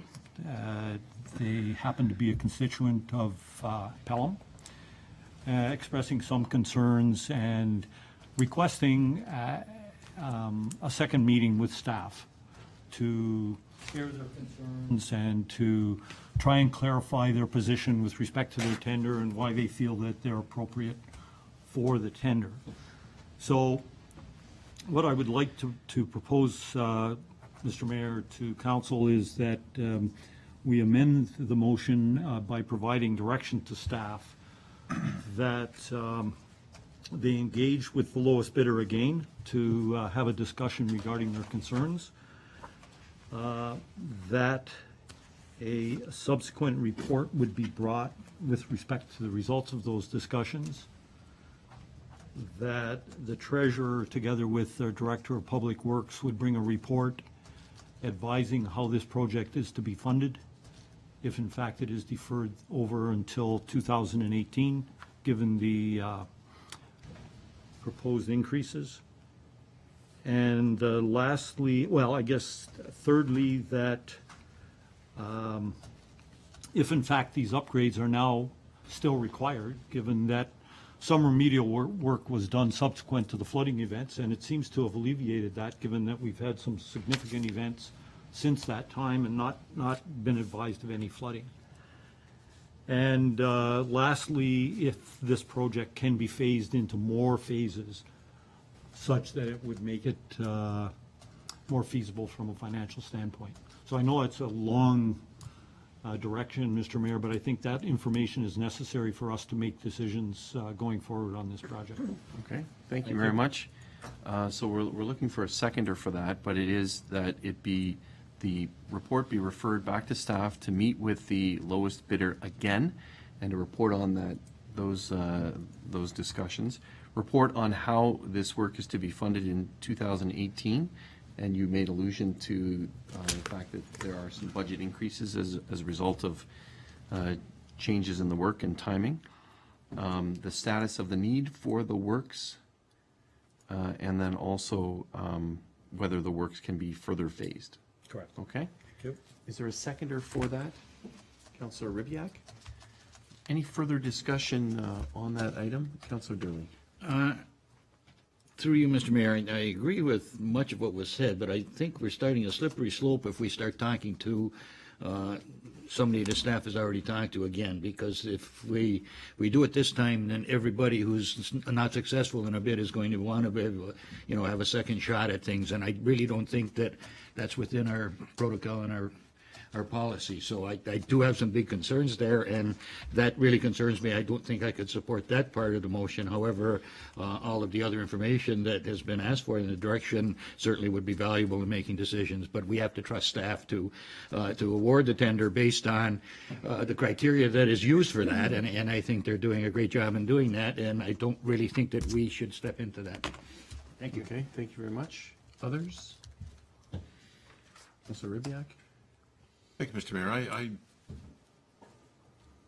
again, as Councillor Durley suggests, agree with much of what he said, but I can certainly see a situation where a low-cost bidder is turned down because of bad information, for example, poor references where they weren't warranted. And if they wanted to challenge something like that, I'm just wondering whether there's a process in place to allow that to happen. It would seem that it would be to our benefit, particularly where the difference in cost might be significant, to take a moment and examine whether there's some merit to an argument that a bidder might put forward. I'm not sure that I disagree with the vast majority of what Councillor Durley said, in that most of what is done around evaluating bids is done very competently by staff, and we can trust it. But if someone challenges a piece of information like that, is there a process to allow them to get some satisfaction out of that? Okay, thank you very much. I think I'm going to turn to Ms. Quinlan, and if she could... Part of the process,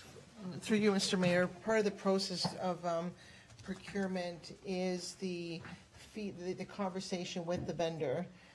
So to talk about how the evaluation was done, and so for the vendor to understand how the decision was made. So so that was done with the vendor. We can go back and talk to them again and bring more clarification, but that's how that's how it's done. Okay, thank you. Councillor? Thank you, Mr. Mayor. I don't know that it's necessary to go back and do a whole lot. But if the response from the low-cost bidder is, wait a minute, you're basing this decision on something that is really incorrect, I'm just wondering whether our process allows a second check of that information before we move forward. Can you answer that? Yeah, through you, Mr. Mayor. So when you have the conversation with the vendor, we do follow up on, what they bring forward. So if there is more follow-up that's required, we do that. Okay, thank you. Thank you, Mr. Mayor. That satisfies me. Anyone else to the motion? Councillor Papp? Well, I concur with my two colleagues with the second, third, and fourth part of it. With respect to the procurement policy, there have been, it's not just this project, there have been occasions where the lowest bidders have not received it, and they have gone through where they have discussed it fully with staff and given the rationalization, and in some cases, not too recently, there were things and suggestions made, and the lowest bidder didn't get it because there were some inconsistencies in compliances, and that had to be accepted, whether they liked it or not. If in fact we need to change that procurement process and how we evaluate, then I think we would leave it through you, Mr. Mayor, to the CEO and staff to do that. But as far as I agree with Councilor Chrissy, as far as the whole raison d'etre to the project, of how it should be and what it should be done and when it should be done, I think that's worth another shot, another look at it. Okay, thank you. Mr. Mayor. Colleagues, I wonder if adding the words, the first part, referring to staff to meet with the lowest bidder again and reporting back, if adding the words as appropriate, I think might be, Yes. to try to recognize that there's that jurisdictional issue that Councillor Durley and Councillor Ribbiak and other councillors spoke about. I think an as appropriate might be fitting. So if you'll take that as a Absolutely, friendly, Mr. Mayor. friendly amendment as opposed to, we already have so much on the motion here.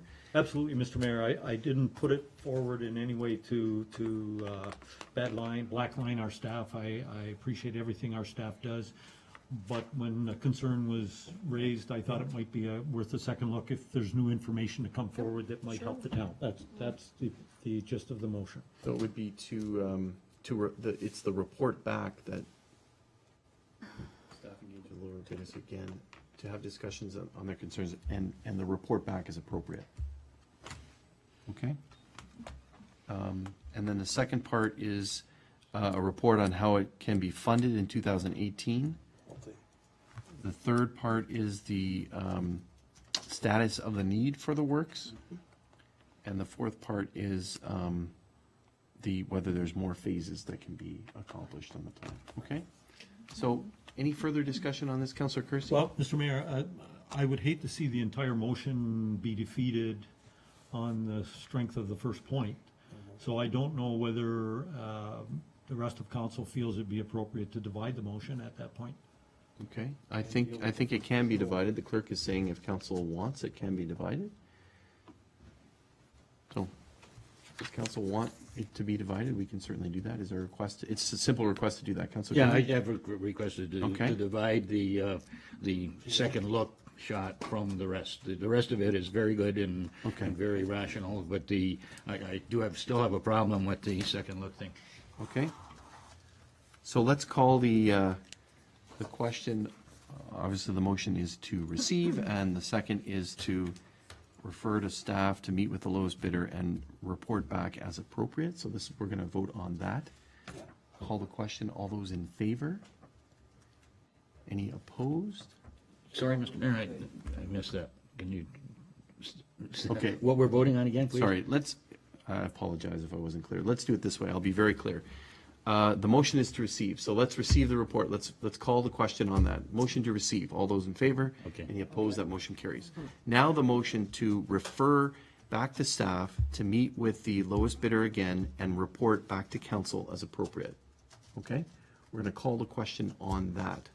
All those in favor of that portion? Any opposed? So that portion is defeated. The next is that staff report back on how it's to be funded in 2018 because of the increases, report on the status of the need for the works, and report on whether the works can be phased. Okay? Going to call the question on that portion. All those in favor? Any opposed? That portion carries. Okay? So the motion as divided, we've received it, and then the final part about reporting back. And the reporting on different matters, but the reporting of the meeting to council is not included in the motion. That's fine. Okay? Okay, thank you very much. I think that completes the discussion on that motion. Is that correct? I'm just double checking. Yes. Okay, thank you. So that completes the portion on that motion. Thank you very much. Now, let's put the consent agenda on, the remainder of the consent agenda, and follow our normal protocol. So it has been moved by Councillor Durley, second by Councillor King. Be it resolved the following consent agenda items be received and the recommendations contained therein is be approved as applicable. Presentation of recommendations arising from the Committee of the Whole for Council approval. Be it resolved the Council hereby approves the recommendations 1 through 12, inclusive of the Committee of the Whole of the meeting of June 5th, 2017. Then we have the minutes of the Committee of the Whole meeting of June 5th, 2017. We already dealt with both staff reports of routine nature for information or action, so we move instead to action correspondence of a routine nature. We have a letter from Roger Beckett, billing of fire services, and the motion is, be it resolved, the council receive the correspondence from Mr. Beckett dated June 2nd, 2017, regarding a charge for the dispatch of emergency services for information, and the council uphold the dispatch charge from the Town of Pelham Fire Department, and so advise Mr. Beckett. We also have a motion regarding the Niagara Escarpment Commission. Be it resolved, the council receive the correspondence from the Niagara Escarpment Commission, which outlines the process to submit an application to amend the Niagara Escarpment Plan in relation to the protection of the Fonthill Kame Delta and that staff be directed to review the NEP amendment process and report back to council with the recommendation. Then we have information correspondence items. And here's where the numbers may get a little mixed up. So the first is, and these are to be received for information. The first is information from the Ministry of Municipal Affairs regarding Phase 1 of the Building Code consultation, a completion of charitable donation and thank you from the One Foundation for Niagara Health System. We've already dealt with the welcome letter from the World Health Organization. We will deal with the Woodbine piece, but we do have a thank you letter from the ambassador from the Republic of Moldova to Canada. We included in this is the Ministry of Natural Resources and Forestry regarding the Fonthill-Kane Delta Area of Natural and Scientific Interest, a resolution from the minister. Not included here is the Association of Municipalities proposed local share plan. And then we have committee minutes for information. We have the Summerfest meeting of May 17th and 24th. And we have the Joint Accessibility Advisory Committee minutes, which doesn't contain a resolution. The council received for information the minutes of the JAAC for March 1st, April 13th, and May 11th, and the council receive and endorse the JAAC logo to be used in the committee's communications. And then finally, we have the Committee of Adjustment minutes of May 2nd, 2017. Comments or questions on any of those items? Councilor Ribbiak? Thank you, Mr. Mayor. I'd like to take a look at, I think it's item 941. This is Mr. Beckett's letter with regard to a charge he received as a result of the fire department, Pelham Fire Services, responding to a fire on his property. And first of all, I want to thank, I guess it's the chief, for giving us photographs of the fire, I guess, to which the fire services had responded. It seems clear to me, at least, that the fire in question was not just of wood and branches, but of an assortment of things, mostly garbage, as I can see. So in view of the fact that this was a fire that was not of just branches, what I'd like to hear from the chief through you, Mr. Mayor, is kind of an indication of what the fire services policy is with regard to charging people when it responds to fires. I can certainly see the applicability in this case because the fire isn't just wood. Had it just been wood, would he have received a charge? I wonder whether you can just clarify that for me, please, through you, Mr. Mayor. Chief? Here, Mr. Mayor. We have a burning permit process in municipality. If it's recreational burn, it's a small fire pit in your backyard, $20 fee for the year, and then you have to stay within certain parameters, wind speed, the amount of wood, the size of it, the type of wood. And then we have an ag permit process, which is there's no fee associated with it. We give you permission. And either one of them, they both have the same guidelines as far as clean, dry wood has to be attended, has to have a water source for extinguishment in case it gets away from you, can't contain anything other than. So in the case in question, it's really, so what it comes down to in our fee schedule is that when you create an emergency response due to an uncontrolled or an unapproved burn, we charge or fine per vehicle. And we go by the MTO rate, which is $450 per truck per hour. And depending on the situation, I've had some situations where it's 5 or 6 times that amount, depending on the size of the fire and the amount of equipment that's responded. This, in case that day I was out on Metler Road, I saw the black column coming up through the trees, so I knew it wasn't wood. When I arrived, the fire was burning unattended. The gentleman was in his house. I pulled up, surveyed it, and I had one truck dispatched because it really wasn't out of control. It was contained, but it wasn't within the parameters of permission. So I had one truck show up. Not only did they extinguish it, but during the process when we tried to gather information, he was very verbally abusive to my crews. Swearing at my crews, wasn't very professional. And I didn't find him because of that, but it just kind of added the point that, you know, he just wasn't listening to what we had to say.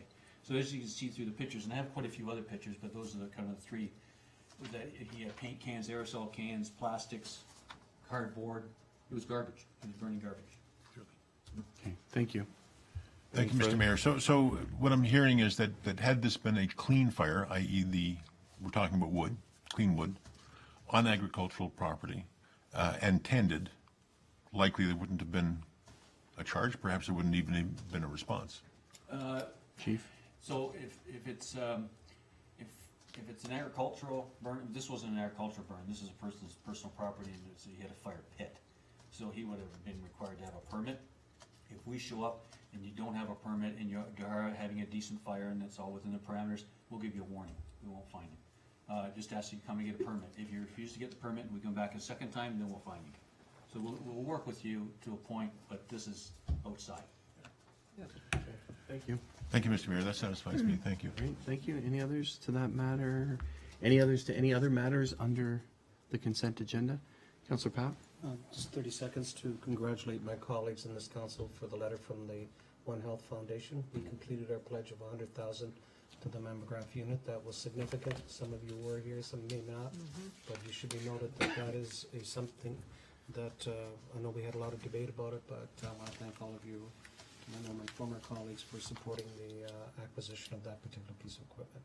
Thank That's you. great. Thank you very much. And through the years, they've given us updates and how important that equipment is. So thank you very much, Councillor Papp, for leading the charge on that, and Council for approving it as well. And I give them credit also that I noticed they're changing their name, which will help with clarifying who they are. Right. So thank you, Mr. Mayor. That's good. Thank you.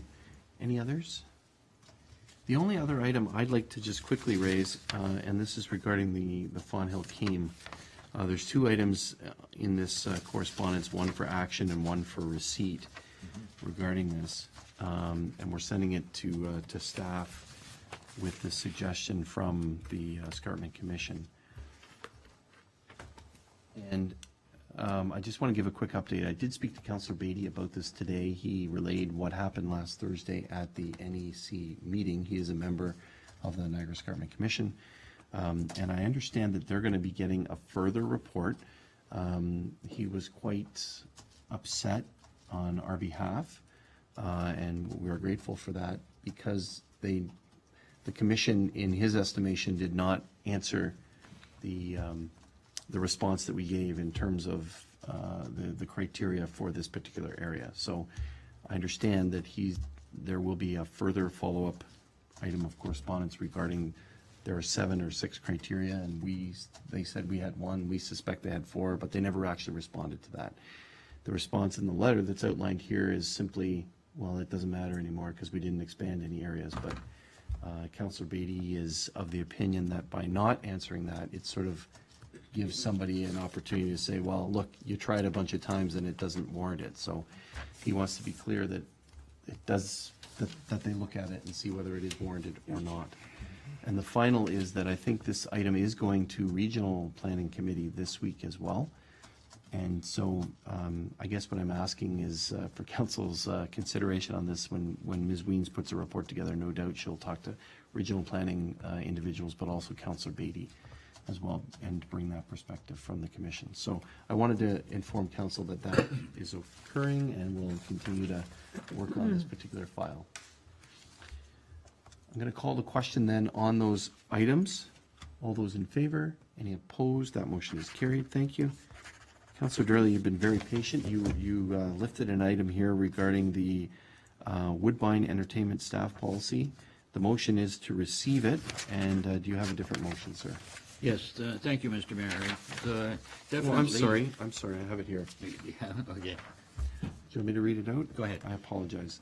The clerk is uber organized here, so we have moved by Councillor Durley, second by Councillor King. Be it resolved, the Council receive the correspondence from the town of Fort Erie regarding the Woodbine Entertainment Stall Policy, and that Council of the Town of Pelham endorse and support the motion presented to the Honourable Kathleen Wynne, Premier of Ontario, hereto appended, and that a copy of this support resolution be forwarded to the Premier, the Minister of Agriculture, Jeff Leal, the Minister of Finance, Charles Sousa, the Leader of Her Majesty's Loyal Opposition, Patrick Brown, the Leader of the Ontario Democratic Party, Andrew Horvath, the Head of the Ontario Racing Commission, all Niagara MPPs, and Niagara Regional Chair Caslin and all local area municipalities. Councillor Durley.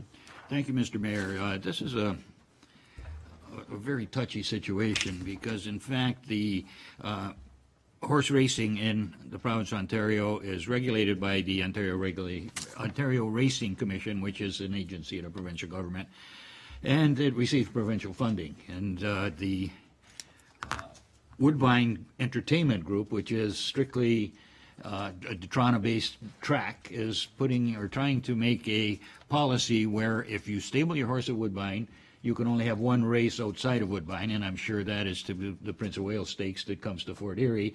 If you go a second time, you can't do it anymore, and this is going to be very punishing to the Fort Erie track and to horse racing because, in fact, the track has been a major employer within the town of Fort Erie and as also within the region, despite some severe challenges that it's faced over the last few years, and it continues to operate, and it has achieved sustainability again.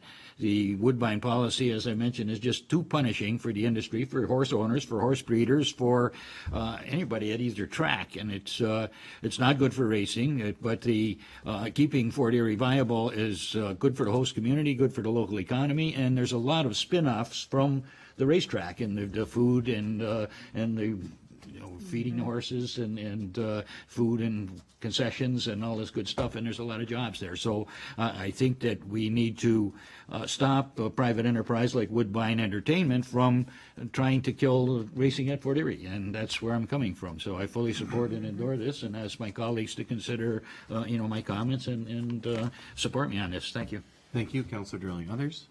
Councillor Papp? Couldn't support it more unanimously. My family from no longer there were entirely involved with the track, always. And I think besides the things that Councillor Durley to add, it would downs, how can I say, competitive horses come from other parts of the province. You would not have a chance to see them other than the Prince of Wales. It would hurt the image of the track itself because it's considered one of the best grass tracks around. And I couldn't agree more that this is something that is vital to our economy as part of a number of other facets of sportsman stuff that's going on. And if any of you have been to the track, you know what I'm talking about. So I think we wholeheartedly support Councillor Durley in your endorsement of this resolution, and made it known that we do not want any further encroachments, hindrances, and for that matter, crippling of our horse racing in Fort Erie, for that matter, the region of Niagara. Thank you. Thank you. Great. Any others? Councillor Rivak?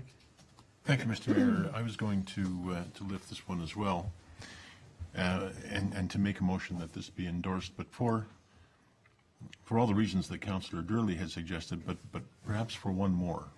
If you indulge me just for a moment, let me explain. The argument that is being made by Fort Erie Mayor and Council is that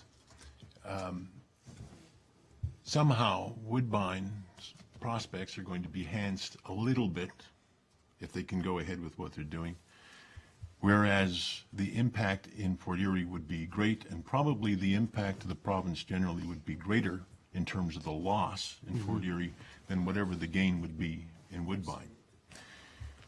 And I was very anxious to endorse this because I can understand that argument very, very well. It is analogous to another situation that we have within our own region. Different scale, perhaps, different economic sector. But it's the argument that could be used and would be used, I think, at some point in time when the region is looking at the question of the airports. That it doesn't make any sense to lose the economic impact of Niagara Central Dorothy Rundling in order to enhance a little bit the prospects of Niagara District. So when the time comes, and I guess we've got to find a way to include this within the motion, but when the time comes for that debate to occur at the region, I would hope that you would be able to find the opportunity to remind your colleagues on regional council, particularly the mayor and council of Fort Erie. Now, we can understand the argument very well when it comes to the raceways. We really hope that they understand exactly the same argument when it's applied to the other situation that we have here within the region. So I hope somewhere in the way we phrase our motion, we can find the opportunity to endorse that argument as a good one to be used as appropriate within our own region. That's Thank my you. point, Mr. Mayor. Thanks very much. I'm glad you raised that. It's something that I'll talk to the mayor about. Please. And how this council, I'm presuming it's going to be unanimous, but how this council unanimously supported them in this particular instance, and if there's anything else we can do to help, I'll remind him of that as well. Councillor Durley? Thank you, Mr. Mayor. I think the airport issue should be a separate one, and perhaps we should make a resolution pertaining strictly to the airports because the horses don't fly. I have found that out once too often. Thank you, Councillor Durley. Councillor Ribbiak? Mr. Mayor, if I may just respond momentarily, I fully agree. I mean, when it comes to dealing with the airport stuff, it should be separate. But I do really want to make the point, and I know I've made it here and perhaps beyond, that the argument that is here is analogous to the argument that can be made for the airports. And I think that we've got it. Let's hope that the rest of the region gets it as well. Thank you. So I agree with Councillor Durley. It's a bit of a separate issue. However, I agree with the way in you're approaching it, and I would ask that perhaps you may want to consider in the fall that you can link them in the airport motion. So just as Niagara is united in this particular issue or another particular issue or another particular issue, this particular issue, the airport issue is important to Pelham and other communities. So I encourage you to do that at that time. I'm going to call the question. All those in favor? Any opposed? That motion carries unanimously. Thank you very much. And we'll be sure to send that off to the mayor. We did have one more item. Was it only one more item that was lifted? Thank you. And it was lifted by Councillor Kersey, and it is regarding the Association of Municipalities of Ontario proposed local share action plan. The motion we have is to receive it. Councillor Durley, second by Councillor King, and I'll turn to you, Thank you, Councillor Mr. Mayor. We've all received correspondence from AMO with respect to local share. It's a program that's been well thought out, well researched, and in fact would provide another resource for local municipalities in which to fund infrastructure and what have you, which would not be punitive or minimally punitive, let's say, and yet would accomplish a great deal of things. Provincially would provide something in the order of just in Niagara, $45 million. And in our community, $1.6 million, based on current populations and current consumptions, et cetera, et cetera. Now, this correspondence doesn't ask for us to support it as a municipality, but to go to their website and respond to their questionnaire and what have you. And I just raised it, Mr. Mayor, and lifted it to have a discussion on whether this council wanted to in some way correspond with AMO and advise them that we support their efforts, encourage them to continue in their deliberations and their negotiations with the provincial government and bring forward further information to us. So that would be the gist of what I would like to put forward, but if there's no palette for that, then that's fine too. So I've been somewhat involved in this discussion, and I did go to a couple of meetings regarding this in Toronto. I put forward the recommendation that if AMO is going to move ahead with this, the logical spot would be at the conference that's coming up. So it would be in order if myself and the other members, and I don't know if we've settled in on who the other two members are from this council that are going to go, conceivably at their AGM as part of the conference, there could be a resolution there, and members here could carry forward the wishes of council. Perfect. And vote in that way. Perfect. But I would recommend that if that's the case, we would need a formal resolution from council endorsing this, if that's what you're proposing. I'd be more than happy to do that, Mr. Mayor. So does council want to entertain that discussion Yes, this evening? absolutely. Okay, so Councillor Kersey, you want to move that, Councillor Durley, so that we receive it, but also that we support and endorse Correct. the recommendation? Wonderful. I'll Okay, okay, thank you. So that's moved by Kersey, second by Durley. Absolutely. Any other comments or, so, it is interesting, I mean, I think the feedback that I've heard as well is that the Premier, they've had limited discussions with the Premier and the government on this particular issue, and for those in the audience that are watching, what's being proposed by the Association of Municipalities of Ontario is that the province increase the HST by 1 percentage point, and that 1 percentage point be shared with all municipalities according to their population, based on a little bit of the smaller might get a little bit more and the larger might get a little bit less sort of proposal. And that, it's estimated that might generate the $2.5 billion. And the case is made here that there's actually $6 or $6.5 billion a year that's needed to fix the infrastructure gap, and it would go specifically to infrastructure.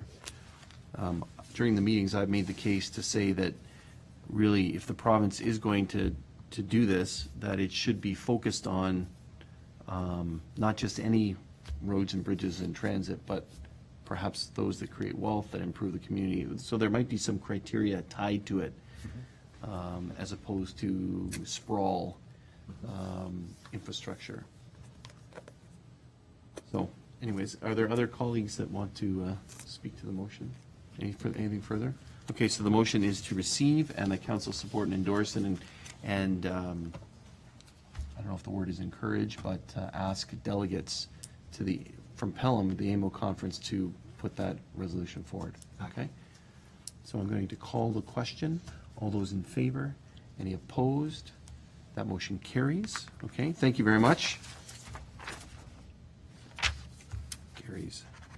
Thank you very much for the discussion. That's all of the consent agenda items. Now we move to now we move to the other portion of the meeting, reports from members of council and staff. The first is my report, so I'll run through that very quickly given the time. Very pleased to report to council on significant matters since a couple of meetings ago, actually.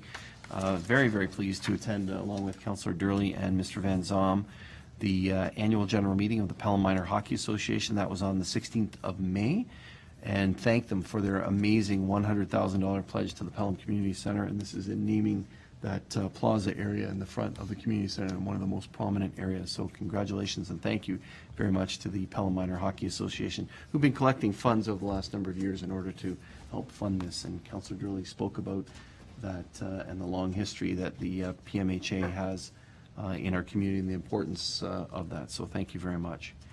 We already received that letter from the Moldovan ambassador. So thank you. Very pleased to attend the federal and provincial water wastewater funding announcement on the 24th of May. And very pleased that Pelham will receive more than $400,000 for improvements along Hurricane Road so that those improvements can occur and some of those issues can be dealt with and improved. On the 27th of May, very pleased to attend some cadet inspections, both for the Army cadets and the Air cadets. It's always great to see and you can see some of the pictures here, and that's at the airport, Councillor Ribiak. Just the number of cadets that are involved in that's at the airport. There's an equal number at the Army cadets. And the training and leadership program that they offer, it's outstanding. So congratulations to the cadet programs for that. Thanks very much to Councillors Papp and Beatty for attending the 9th Annual Pelham Mayor's Gala at Lookout and others. There was some staff there as well. We had a wonderful time and raised more than $23,000 for Niagara Nutrition Partners, Horse Sense for Kids, One Foundation, that's the hospital, and Pelham Minor Baseball Association. Special thanks to Martha Tosher and the Gala Committee for organizing this wonderful event, the 9th. And over the 9 years, we've now raised $250,000 for our local charities. Some of the folks come here for money and we say, go talk to the Mayor's Gala Committee, and it's really those volunteers that put this together. So thank you very much. Pleased to attend, along with Councillor Kersey, the 100 Years of Lions, the flag raising to commemorate that on the 7th of June. And the arches were purple and gold for a week as a result of that. And we thanked and acknowledged the tremendous support, along with members of staff, tremendous support and commitment of the Lions and Lionesses clubs in Pelham to improve the town. Delighted to attend the United Way celebration that they had for the 75th anniversary, and we received a plaque commemorating the commitment of our staff and council on that as well. I did attend the renewal of the Niagara Escarpment Plan on the 8th of June, and spoke to the minister and the staff about further protections for the Fawn Hill Cane. Very pleased, along with Councillor Durley, and honored to participate in a very poignant Fawn Hill Volunteer Association memorial service at Fawn Hill Cemetery on the 11th of June. The event included a special remembrance of Chief Jim Phelps. Pleased to participate in the joint mayors and CAOs meeting on the 16th of June. So that was last Friday. We did speak about transit. We spoke about airports, zoning, economic development, and local jurisdiction. And very pleased to attend the Pastone Mental Health Center grand opening. That's called the Branscombe Mental Health Center. That was on Friday as well. Congratulations to the volunteers on that. And it's the same architect, Emilio Ramondo, that did that. That's also doing Wellspring.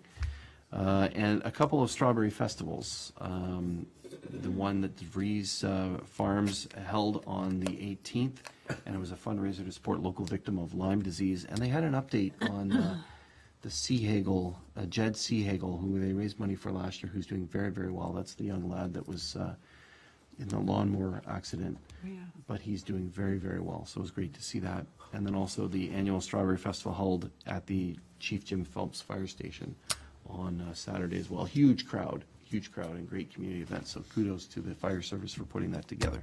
That is my report. And it has been moved by Councillor King, seconded by Councillor Durley, that you receive my report dated today for information. I'll call the question. All those in favor? Any opposed? That motion is carried. Thank you.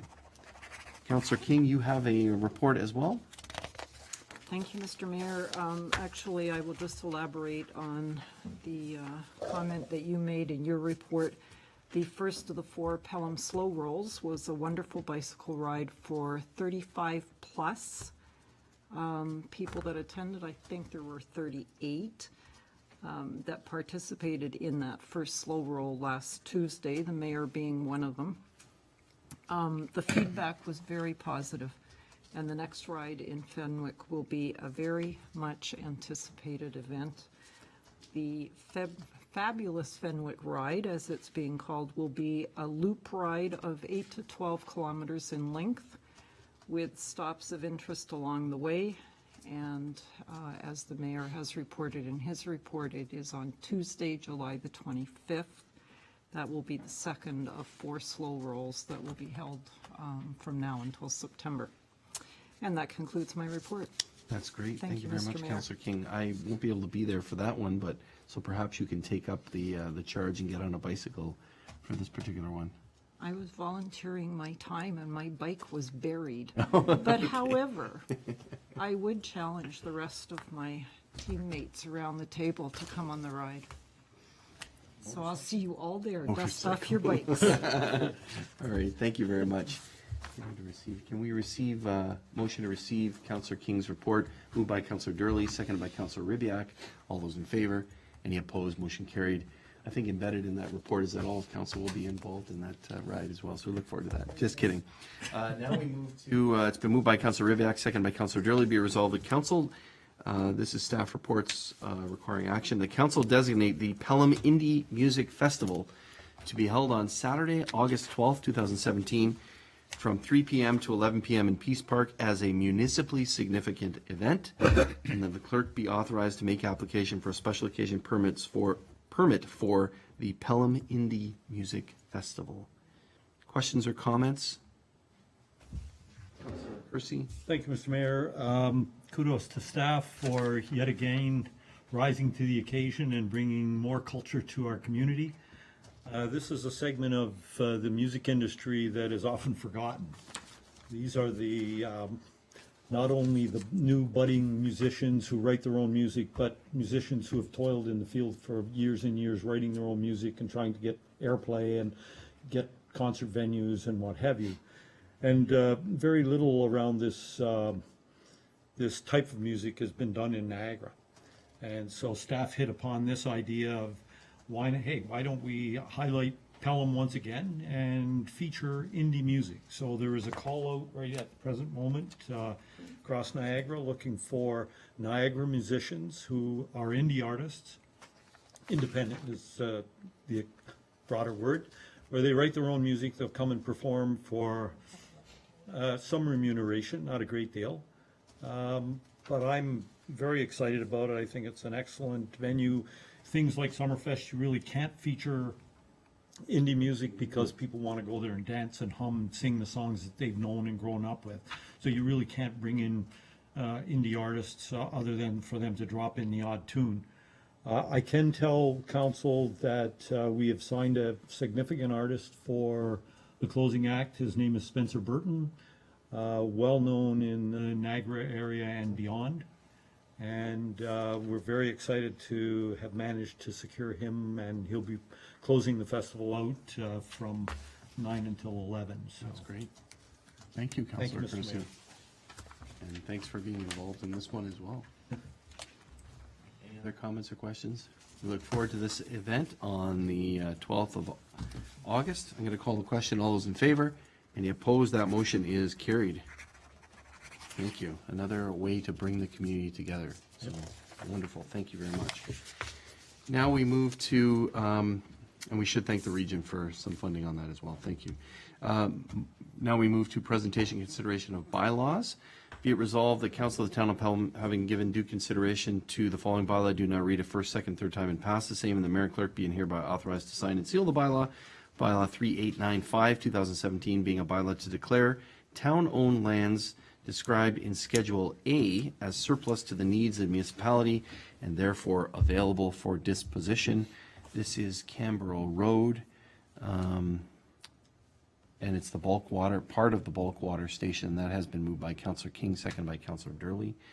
Questions or comments regarding this particular bylaw? Councillor Kersey. Thank you, Mr. Mayor. It may have been discussed, and I apologize if it has. I don't recall it. I just wondered what the planned use of this property is. I know there's a Ridgeville drain runs through there, and there'll be setbacks and what have you. So I just wondered if our planning director might give us a brief comment on that. Ms. Weems? Yes, Mr. Mayor, through you, my understanding is it's the adjacent property owner that's looking to acquire this land to add it to his current holdings. There's not a lot of usable land available for this. As you're correct, there is a drain there and there's setback requirements from the drain. So it will provide him a larger property, but not much area to do something with. Okay, thank you. Thanks for that Thank you. And Ms. Weems, if you don't mind, there's a squiggly line between Part 1 and Part 2 as outlined in the bylaw, and that is along the drain. Is that correct? It's generally along a portion of the drain. It also follows the kind of the edge of the paved parking area, and then it's offset 6 meters from the building, which is a setback requirement under the zoning bylaw. Okay, great. Thank you very much. Any other questions? There being none, I call the question. All those in favor? Any opposed? That motion is carried. Thank you. We do have an item for closed session. It has been moved by Councillor Kersey, second by Councillor Durley. As we're going to do, we're going to recess the rest of council and then come back after committee. So it be it resolved that council recess the in-camera portion of the meeting and reconvene immediately following committee of the whole. It's actually P&P scheduled for this evening. All those in favor?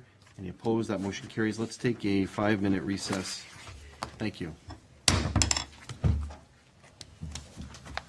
Good.